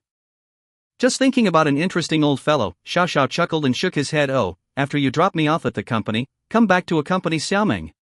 I can't leave her alone. I'm worried, Su Qing said. You're not leaving the company today? Xiao Xiao asked. All right. Xiao Xiao, if Xiaoming says or does anything, don't try to match wits with her, Su Qing warned. Heh, she's still a child. Can I even match wits with her? Su Qing smiled, though she felt there might be something fishy between Xiaoming and Xiao Xiao. Their relationship had improved significantly, so there shouldn't be any major conflicts. After arriving at the company, Xiao Xiao briefly visited the security department, made some simple arrangements, and then drove back to the Tulip Villa. Xiaoming, any plans for today? Xiao Xiao returned to the villa and looked at Su Xiaoming, who was already dressed up, his eyes lighting up. With her white loose t-shirt paired with denim shorts, delicate bare face, simple ponytail, and youthful aura, she was quite charming. Racing at night. What about during the day? You're following me during the day? Su Xiaoming glanced at Xiao Xiao. Of course, your sister has decreed it. If I don't follow you, she might chop off my head. Xiao Xiao joked. Fine, although it's a bit annoying to have a tag-along, since my sister has spoken, I'll let you come along, Su Xiaoming reluctantly agreed. Xiao Xiao twitched his mouth a few times. Damn, does this brat even understand anything? In the world, how many people would pay a fortune to have me protect them for a day, and I would ignore them? However, Xiao Xiao. Don't call me that. Xiao Xiao glared. He didn't like being lumped together with her. Why was she getting more and more unruly? Okay, big brother Xiao, can you change into something more handsome? Clothes make the man, haven't you heard? Su Xiaoming scrutinized Xiao Xiao with a critical eye. Handsome people always make clothes look good, rather than relying on clothes to enhance one's appearance, understand? Phrases like clothes make the man are clearly aimed at those who aren't attractive on their own, but manage to look somewhat presentable by wearing designer labels. I belong to the category of people who make clothes look good. Xiao Xiao said somewhat proudly. TCH, I think you're more like village soil who looks like cheap goods even in designer labels. Whatever, suit yourself, let's go. Su Xiaoming glanced at the time, slung her bag over her shoulder, and headed out. Xiao Xiao shrugged and followed behind. The keys? Su Xiaoming reached out when they reached the courtyard. What keys? The car keys, I'll drive. Do you have a driver's license? Of course, you underestimate me? No. Xiao Xiao shook his head, handed the car keys to Su Xiaoming, and then sat in the passenger seat. Su Xiaoming sat in the driver's seat, feeling excited. She started the car, then stepped on the gas pedal. Today, I'll show you my driving skills. Don't, let's take it easy, alright? Humph, clearly you don't trust my driving skills. Su Xiaoming pouted, then a thought occurred to her and her eyes lit up. Big brother Xiao, why don't you teach me racing? That way, I won't have to bother you next time, and I can handle it myself. Racing is very dangerous. I had a friend before, obsessed with racing, also known as a car god by many. And then? Su Xiaoming's eyes brightened. If Xiao Xiao wouldn't teach her, she could ask this friend of his. And then? And then he probably has grass a foot high on his grave by now. Therefore, it's best to use this car as a means of transportation. Racing and such are too dangerous. Then why do you still race? Who said I race? If it weren't for you enticing me and insisting on me racing, I wouldn't. What did you say? I enticed you? Su Xiaoming exploded before Xiao Xiao could finish his sentence, her hands trembling, nearly crashing the car into a roadside tree. No, I misspoke. It was a wonderful misunderstanding, just a misunderstanding. Xiao Xiao was startled. Damn it, forgot she was controlling the steering wheel, it's too stimulating. Su Xiaoming gritted her teeth, suddenly feeling an urge to perish together with this guy. Feeling the icy killing intent emanating from Su Xiaoming, Xiao Xiao didn't dare to say another word. He took out his phone and started playing a game. Su Xiaoming couldn't be bothered with him either. How dare he say she enticed him? Damn, was she not seeing clearly? It was obviously just a ploy. Although, the ploy failed. But a failed ploy is still a ploy. There's a fundamental difference between seduction and enticing. Half an hour later, the Maserati president parked in front of a building. Xiaoming, we're here? Xiao Xiao put on a flattering smile, trying to make conversation. You're practicing taekwondo in such a high-end place? Is the instructor a handsome Korean oppa? It's Son Zhengya, okay? Su Xiaoming replied impatiently. Son Zhengya? What kind of duck is that? Is it famous for Peking duck? Su Xiaoming nearly faceplanted. Couldn't they communicate properly? they took the elevator upstairs, reaching the 13th floor. Before they even entered, they could hear vigorous sounds like "hiya" coming from inside, sounding quite imposing. Inside, they saw hundreds of people dressed in taekwondo practice suits, all practicing. Some were as young as 5 or 6, some in their 20s. When they kicked, they had to shout loudly, otherwise, outsiders might think they were straining themselves. Quite a large scale, looks impressive, Xiao Xiao continued to smile, but there was a hint of disdain in his eyes. Taekwondo? A mere performance art, not even as good as the flashy moves in Chinese Kung Fu. In terms of practicality, it's inferior to Sanda. In terms of ferocity, it's inferior to Muay Thai. As for comparing it with Chinese martial arts, it's even worse by a mile. Apart from the flashy moves that attract many young people who want to show off, knowledgeable people don't practice this. Xiaoming, you're here. A young man in a white practice suit with a black belt around his waist walked over, greeting them in a somewhat strange accent. Yeah, Coach Park, am I late? Su Xiaoming nodded at the young man, showing a hint of a smile.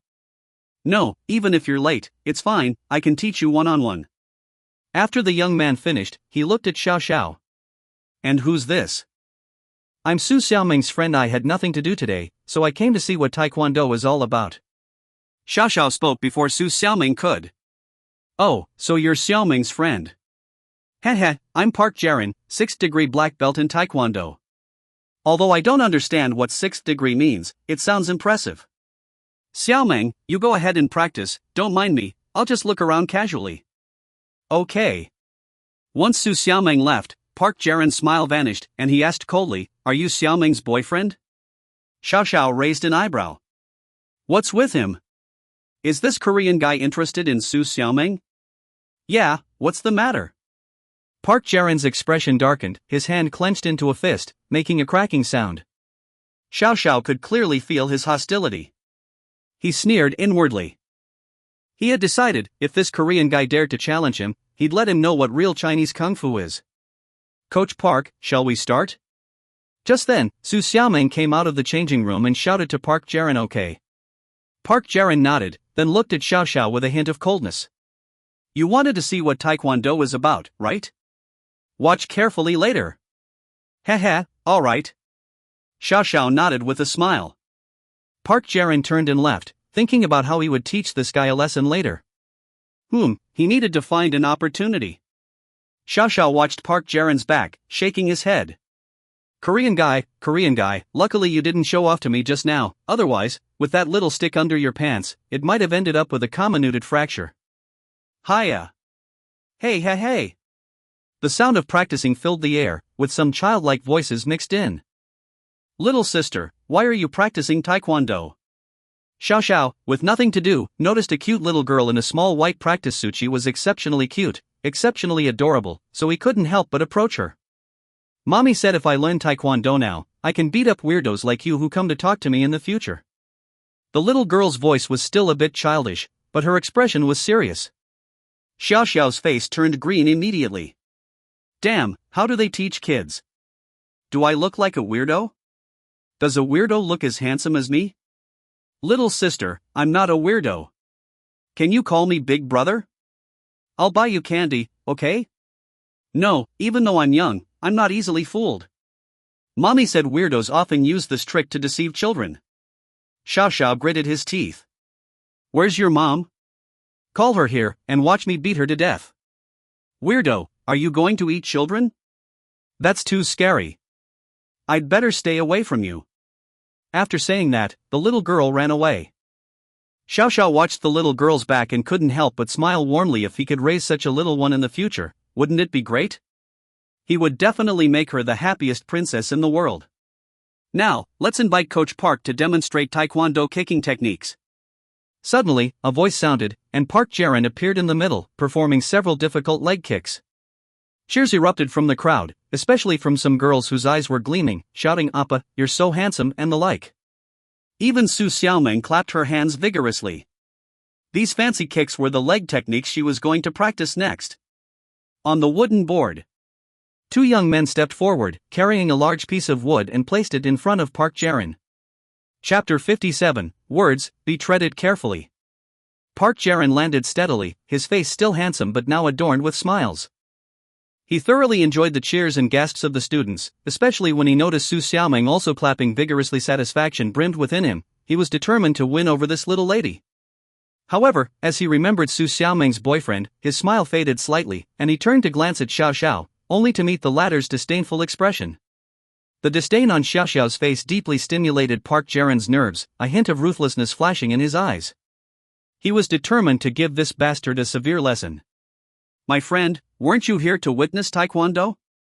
Standing so far, how can you fully appreciate it? Various thoughts flashed through Park Jaren's mind as he spoke with a smile, yet his eyes remained icy cold. I can witness it perfectly fine from here. Indeed, the power is quite formidable. Admirable. Xiao Xiao's face transformed like flipping through a book, instantly brimming with smiles as if his previous disdain never existed. Park Jaren's face darkened slightly with a light drink. He intended to perform an even more spectacular feat, showcasing his prowess to this fellow. A wooden board, 3 times thicker than before, was placed in front of Park Jaren. Appa, fighting. Coach Park, fighting. Hiya. Park Jaren leaped, executing a 360-degree spinning sidekick. His right foot struck the wooden board viciously, resulting in a resounding crack as it split apart. Appa is so amazing. Coach Park is so handsome. Cheers and applause erupted once more. His stylish moves dazzled everyone present. All of you should practice diligently. Perhaps you could achieve the same level as me in the future. This kick carries immense power.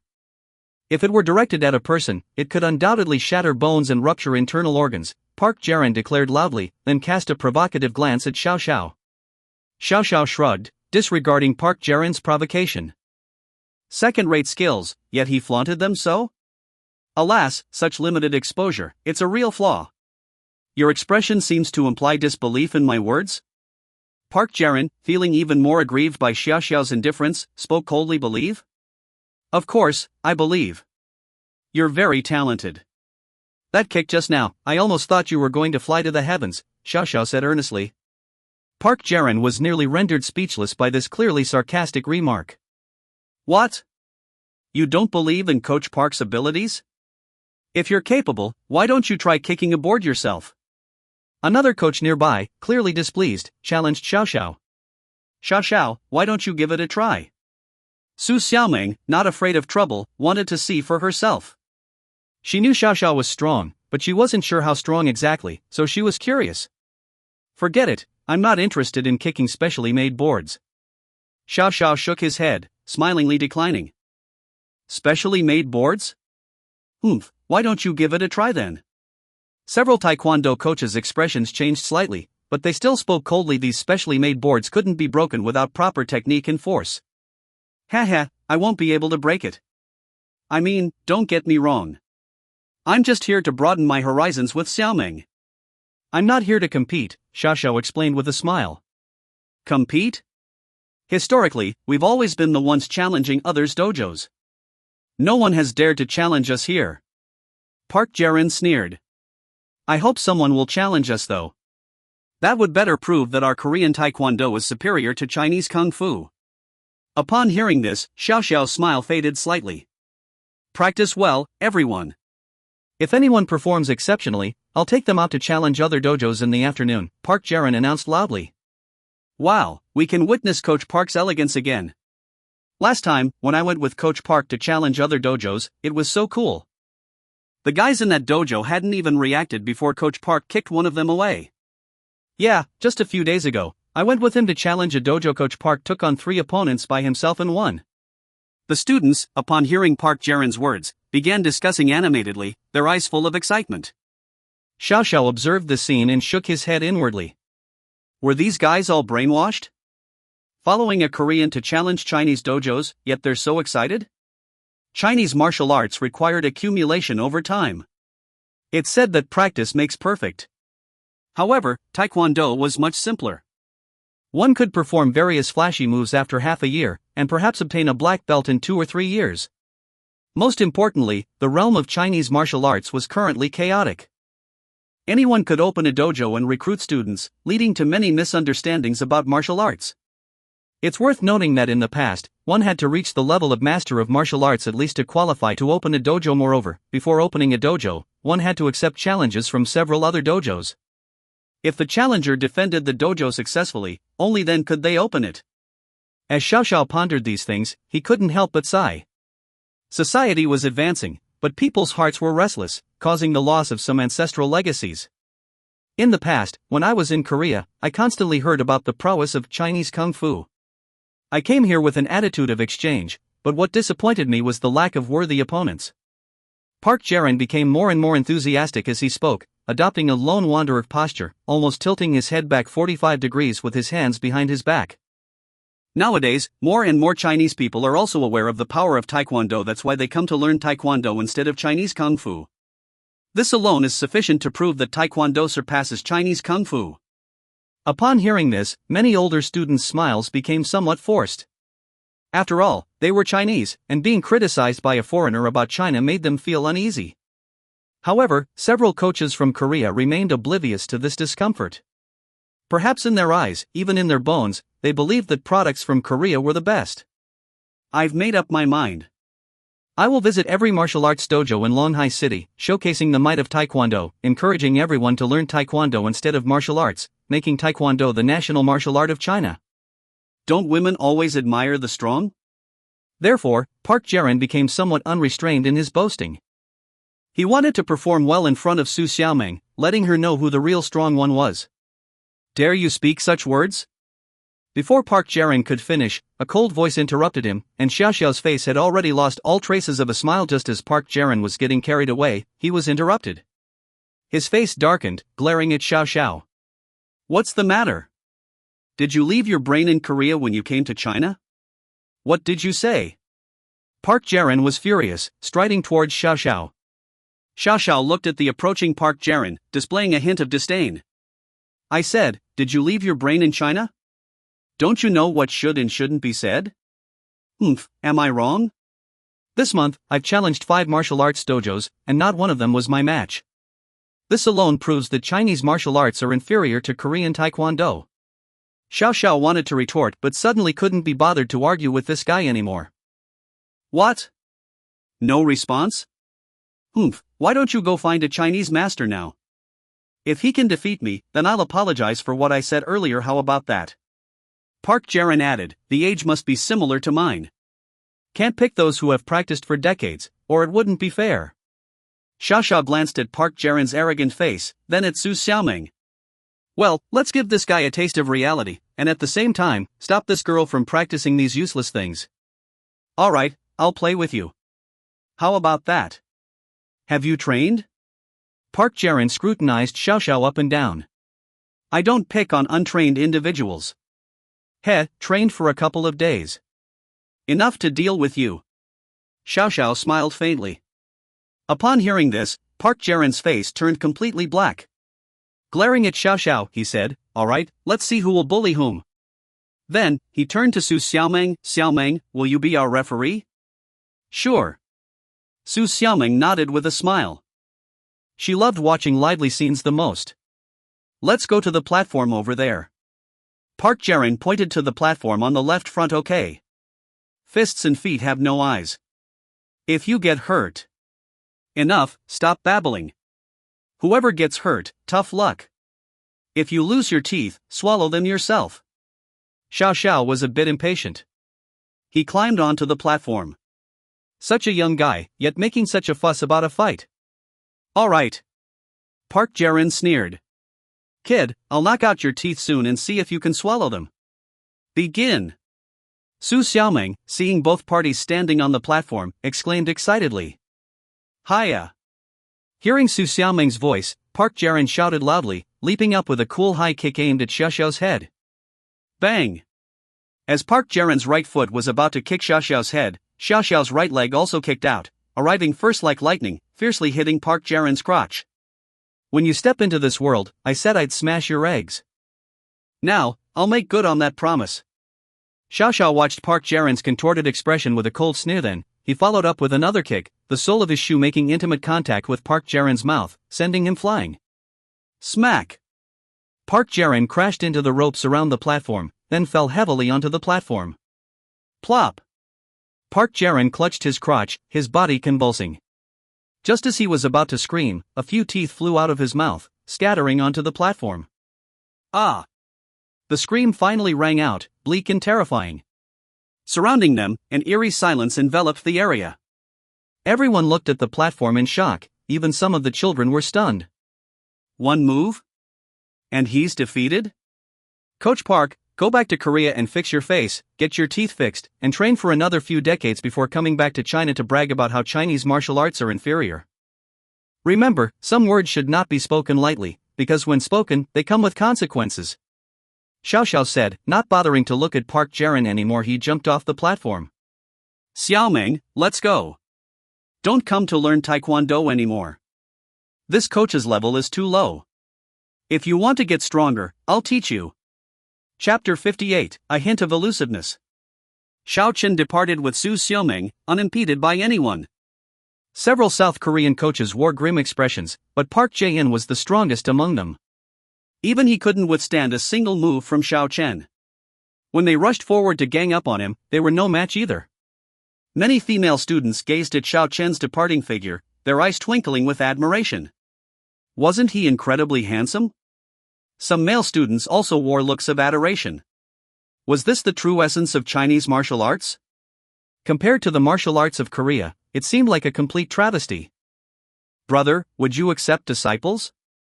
Finally, someone couldn't resist catching up to Xiao Chen, speaking with reverence and sincerity. Xiao Chen was momentarily stunned. Accept disciples? Brother, I wish to learn martial arts from you.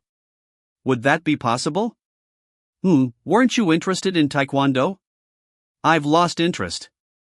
The Korean stuff isn't as formidable as imagined. Besides, you kicked that guy, Park Jae-in, into the air. The youth said, casting a disdainful glance back at Park Jae-in still sprawled on the platform. Brother, please take me as your disciple. I'm willing to pay any tuition fees. I aspire to be as formidable as you and uphold righteousness in the future, the youth proclaimed loudly. Uphold righteousness? Is he still half asleep? Though thinking this, Xiao Chen's face was all smiles. I'm sorry, I don't. Brother, please accept me too. Sir, your martial skills are amazing. Would you teach me? A large group of youths, both male and female, surged forward, instantly surrounding Xiao Chen and Su Xiaoming. Xiao Chen was somewhat dumbfounded. Damn it, have you considered how the Koreans feel about this? As he turned around, indeed, the faces of those Koreans had turned dark. Especially Park Jae-in, who spat out another mouthful of blood. Xiaoming, is this your boyfriend? He's so handsome. Would you mind introducing us? Yes, Xiaoming, your boyfriend's martial arts skills are amazing. Could you lend him to me for a night? Several girls who had a good relationship with Su Xiaoming exclaimed with infatuation written all over their faces. Su Xiaoming was also dumbfounded. Damn, is this crooked neck tree really this popular? Also, who the hell is this guy's girlfriend? Everyone, please calm down. Xiao Chen's head was starting to ache. It was as chaotic as a marketplace. Gradually, the surroundings quieted down, all eyes fixed on Xiao Chen. I apologize, but I don't take disciples. Besides, my mediocre martial skills hardly qualify me to accept disciples. Our Chinese martial arts are profound and extensive. Even grasping a bit of its essence is quite impressive. Yes, indeed. Much superior to Taekwondo. All that boasting about being a 6th-degree black belt, yet he's nothing but mediocre with a single kick, someone loudly proclaimed with a hint of disdain. Upon hearing this, Park Jae-in, who had just climbed up from the platform, spat out another mouthful of blood, then collapsed back down. He was regretting it deeply. If he had known how skilled this guy was, he wouldn't have tried to show off. Now, young man, you can't speak like that. What exists has its own rationale. Although Taekwondo lacks substantial power, it excels in terms of aesthetics and other aspects. We shouldn't degrade Taekwondo to worthlessness. Though Xiao Chen's words were pleasant, in his heart, Taekwondo was indeed worthless. Yes, brother is right. It's like watching a monkey show, isn't it? The youth who had first approached him to be his disciple nodded repeatedly. Xiao Chen gave him another glance. This kid has potential. Alright, I truly don't take disciples. There should be many genuine martial arts schools in Longhai. I'm talking about real martial arts schools, not those places just looking to make money. Didn't the coach just mention that? He's kicked out 5 people from such rubbish places. Brother, where are these genuine martial arts schools? How do we know if they're not scamming us? Xiao Chen was about to say he didn't know when suddenly an image flashed in his mind. After a moment of hesitation, he provided an address. You can go there and check it out. You should be able to learn something genuine. Really?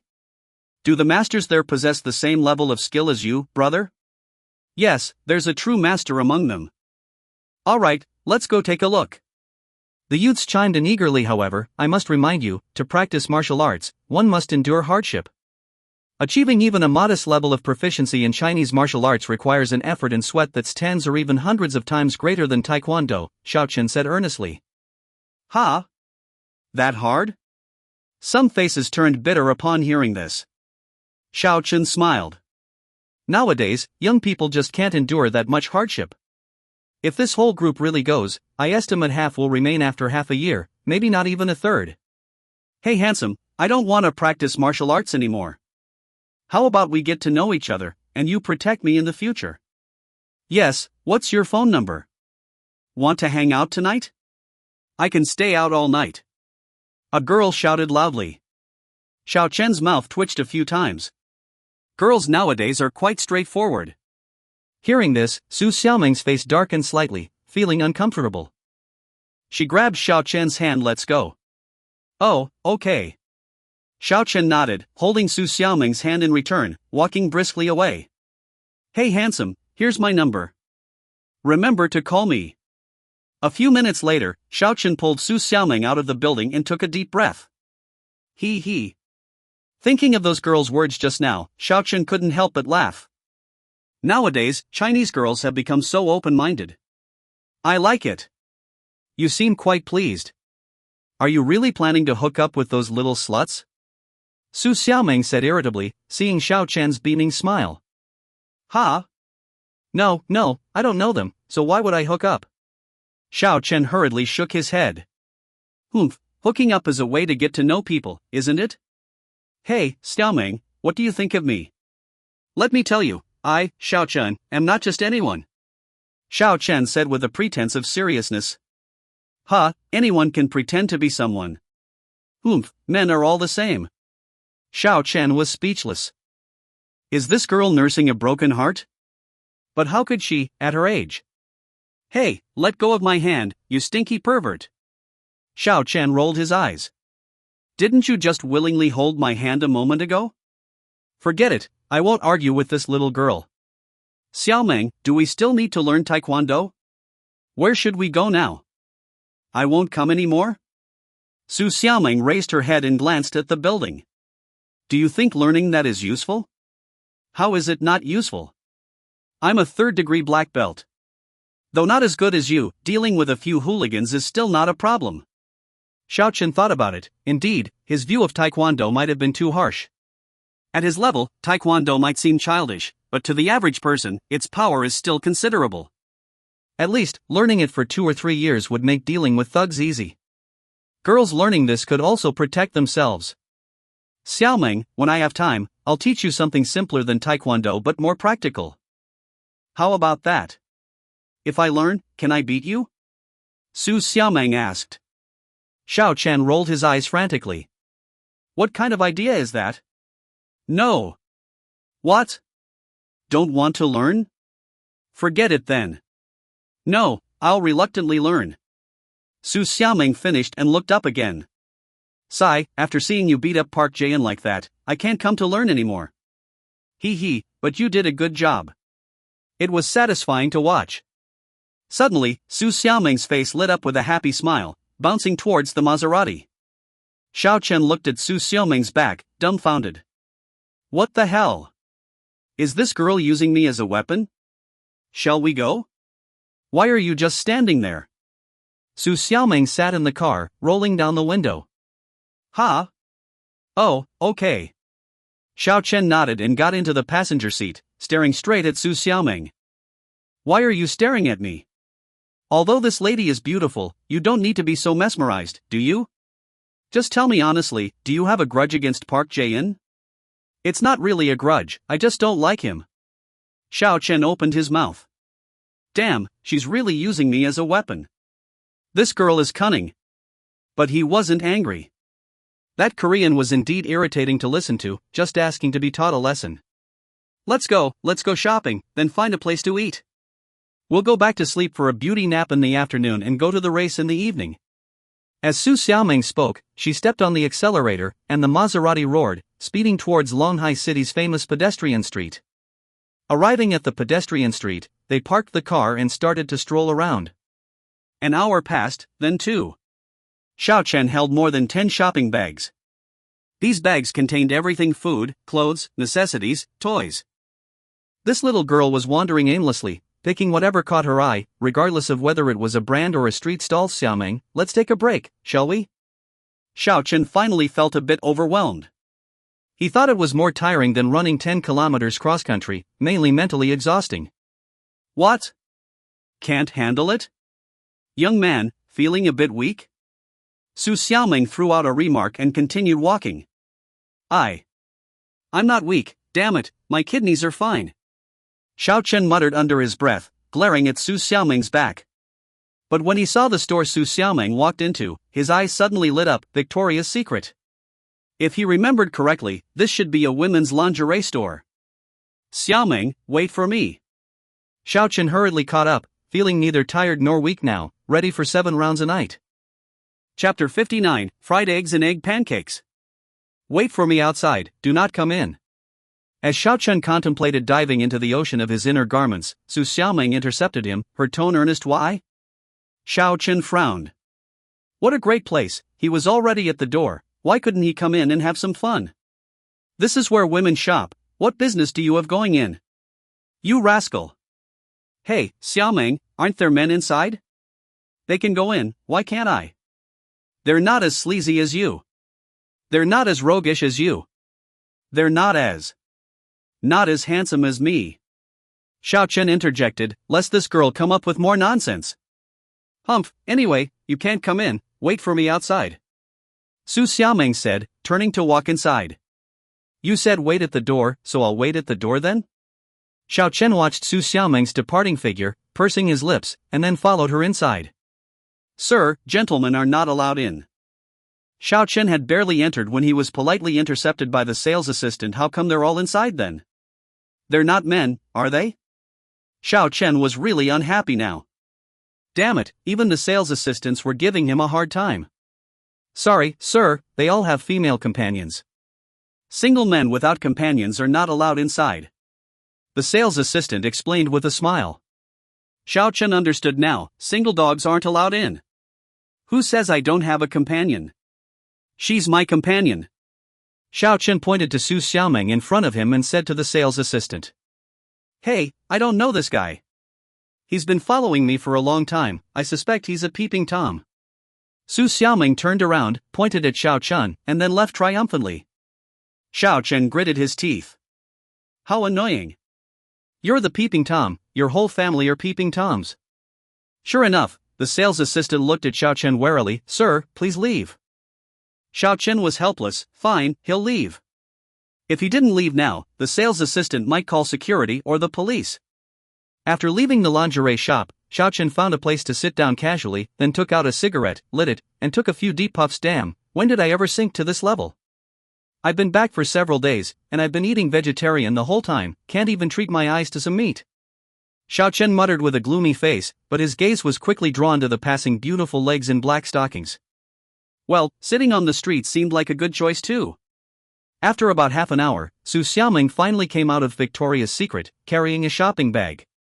Hey, Xiaoming, you really can find the right size for you? Seems like this specialty store is quite impressive, they have all sizes. Xiao Chen looked at Su Xiaoming and added a retaliatory remark. What did you say? Su Xiaoming exploded instantly, this guy's mouth was too nasty. Ha, it's nothing, I was just praising this store. Xiao Chen smirked, his gaze shamelessly wandering over Su Xiaoming's chest. Damn it, I'll fight you. Su Xiaoming gritted her teeth, clenched her fists, and charged towards Xiao Chen.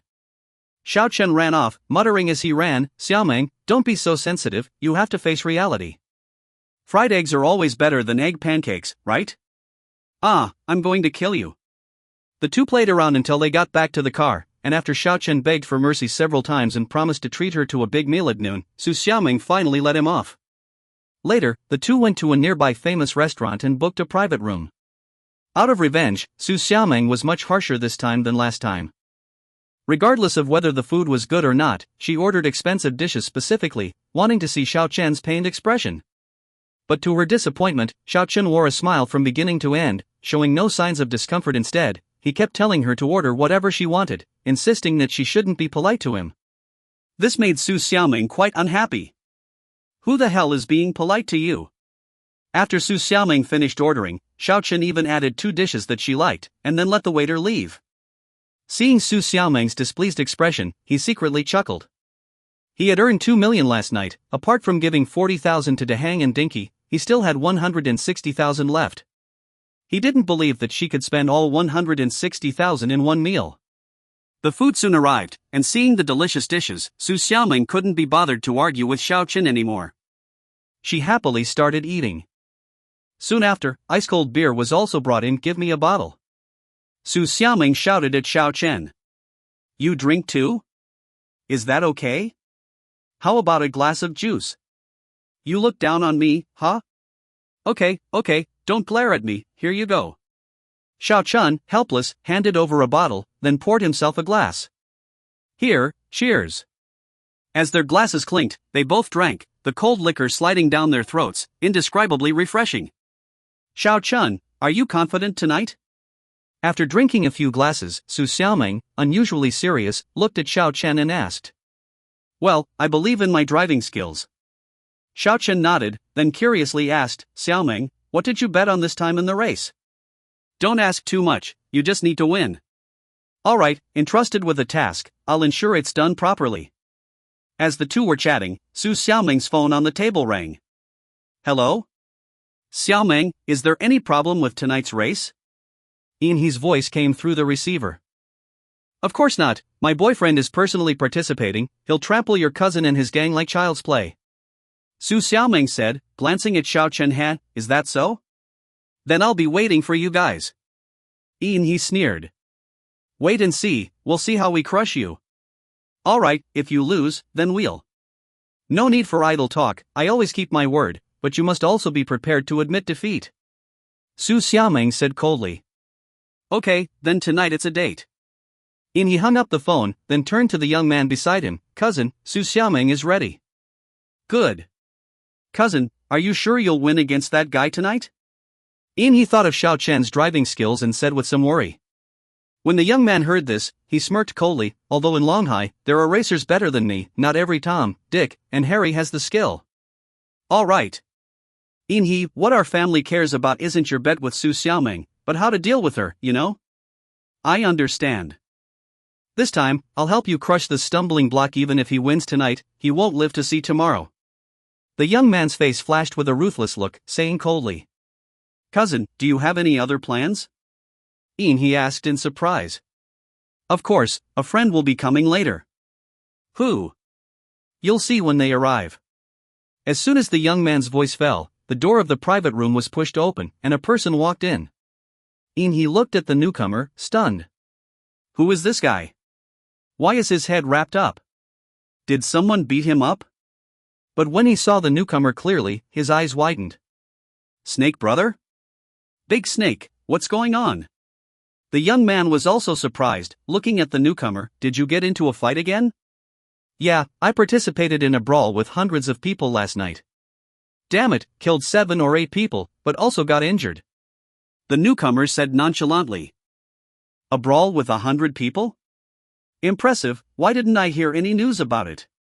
The young man's eyes widened, asking in a hurry. "It's our own business, so we kept it under wraps, didn't want to stir up a storm." "Oh, I heard about the affairs of your Eagle Gang. Big Snake, do you think there's a chance for Brother Xing to take over?" "The chance is very high." "Then I'll congratulate you first.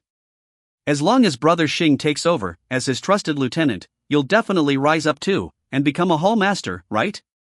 Haha, alright, stop talking nonsense. Zhu Cohen, what do you need me for? The newcomer was none other than the bald snake who had been beaten up by Li Hanhao's group last night.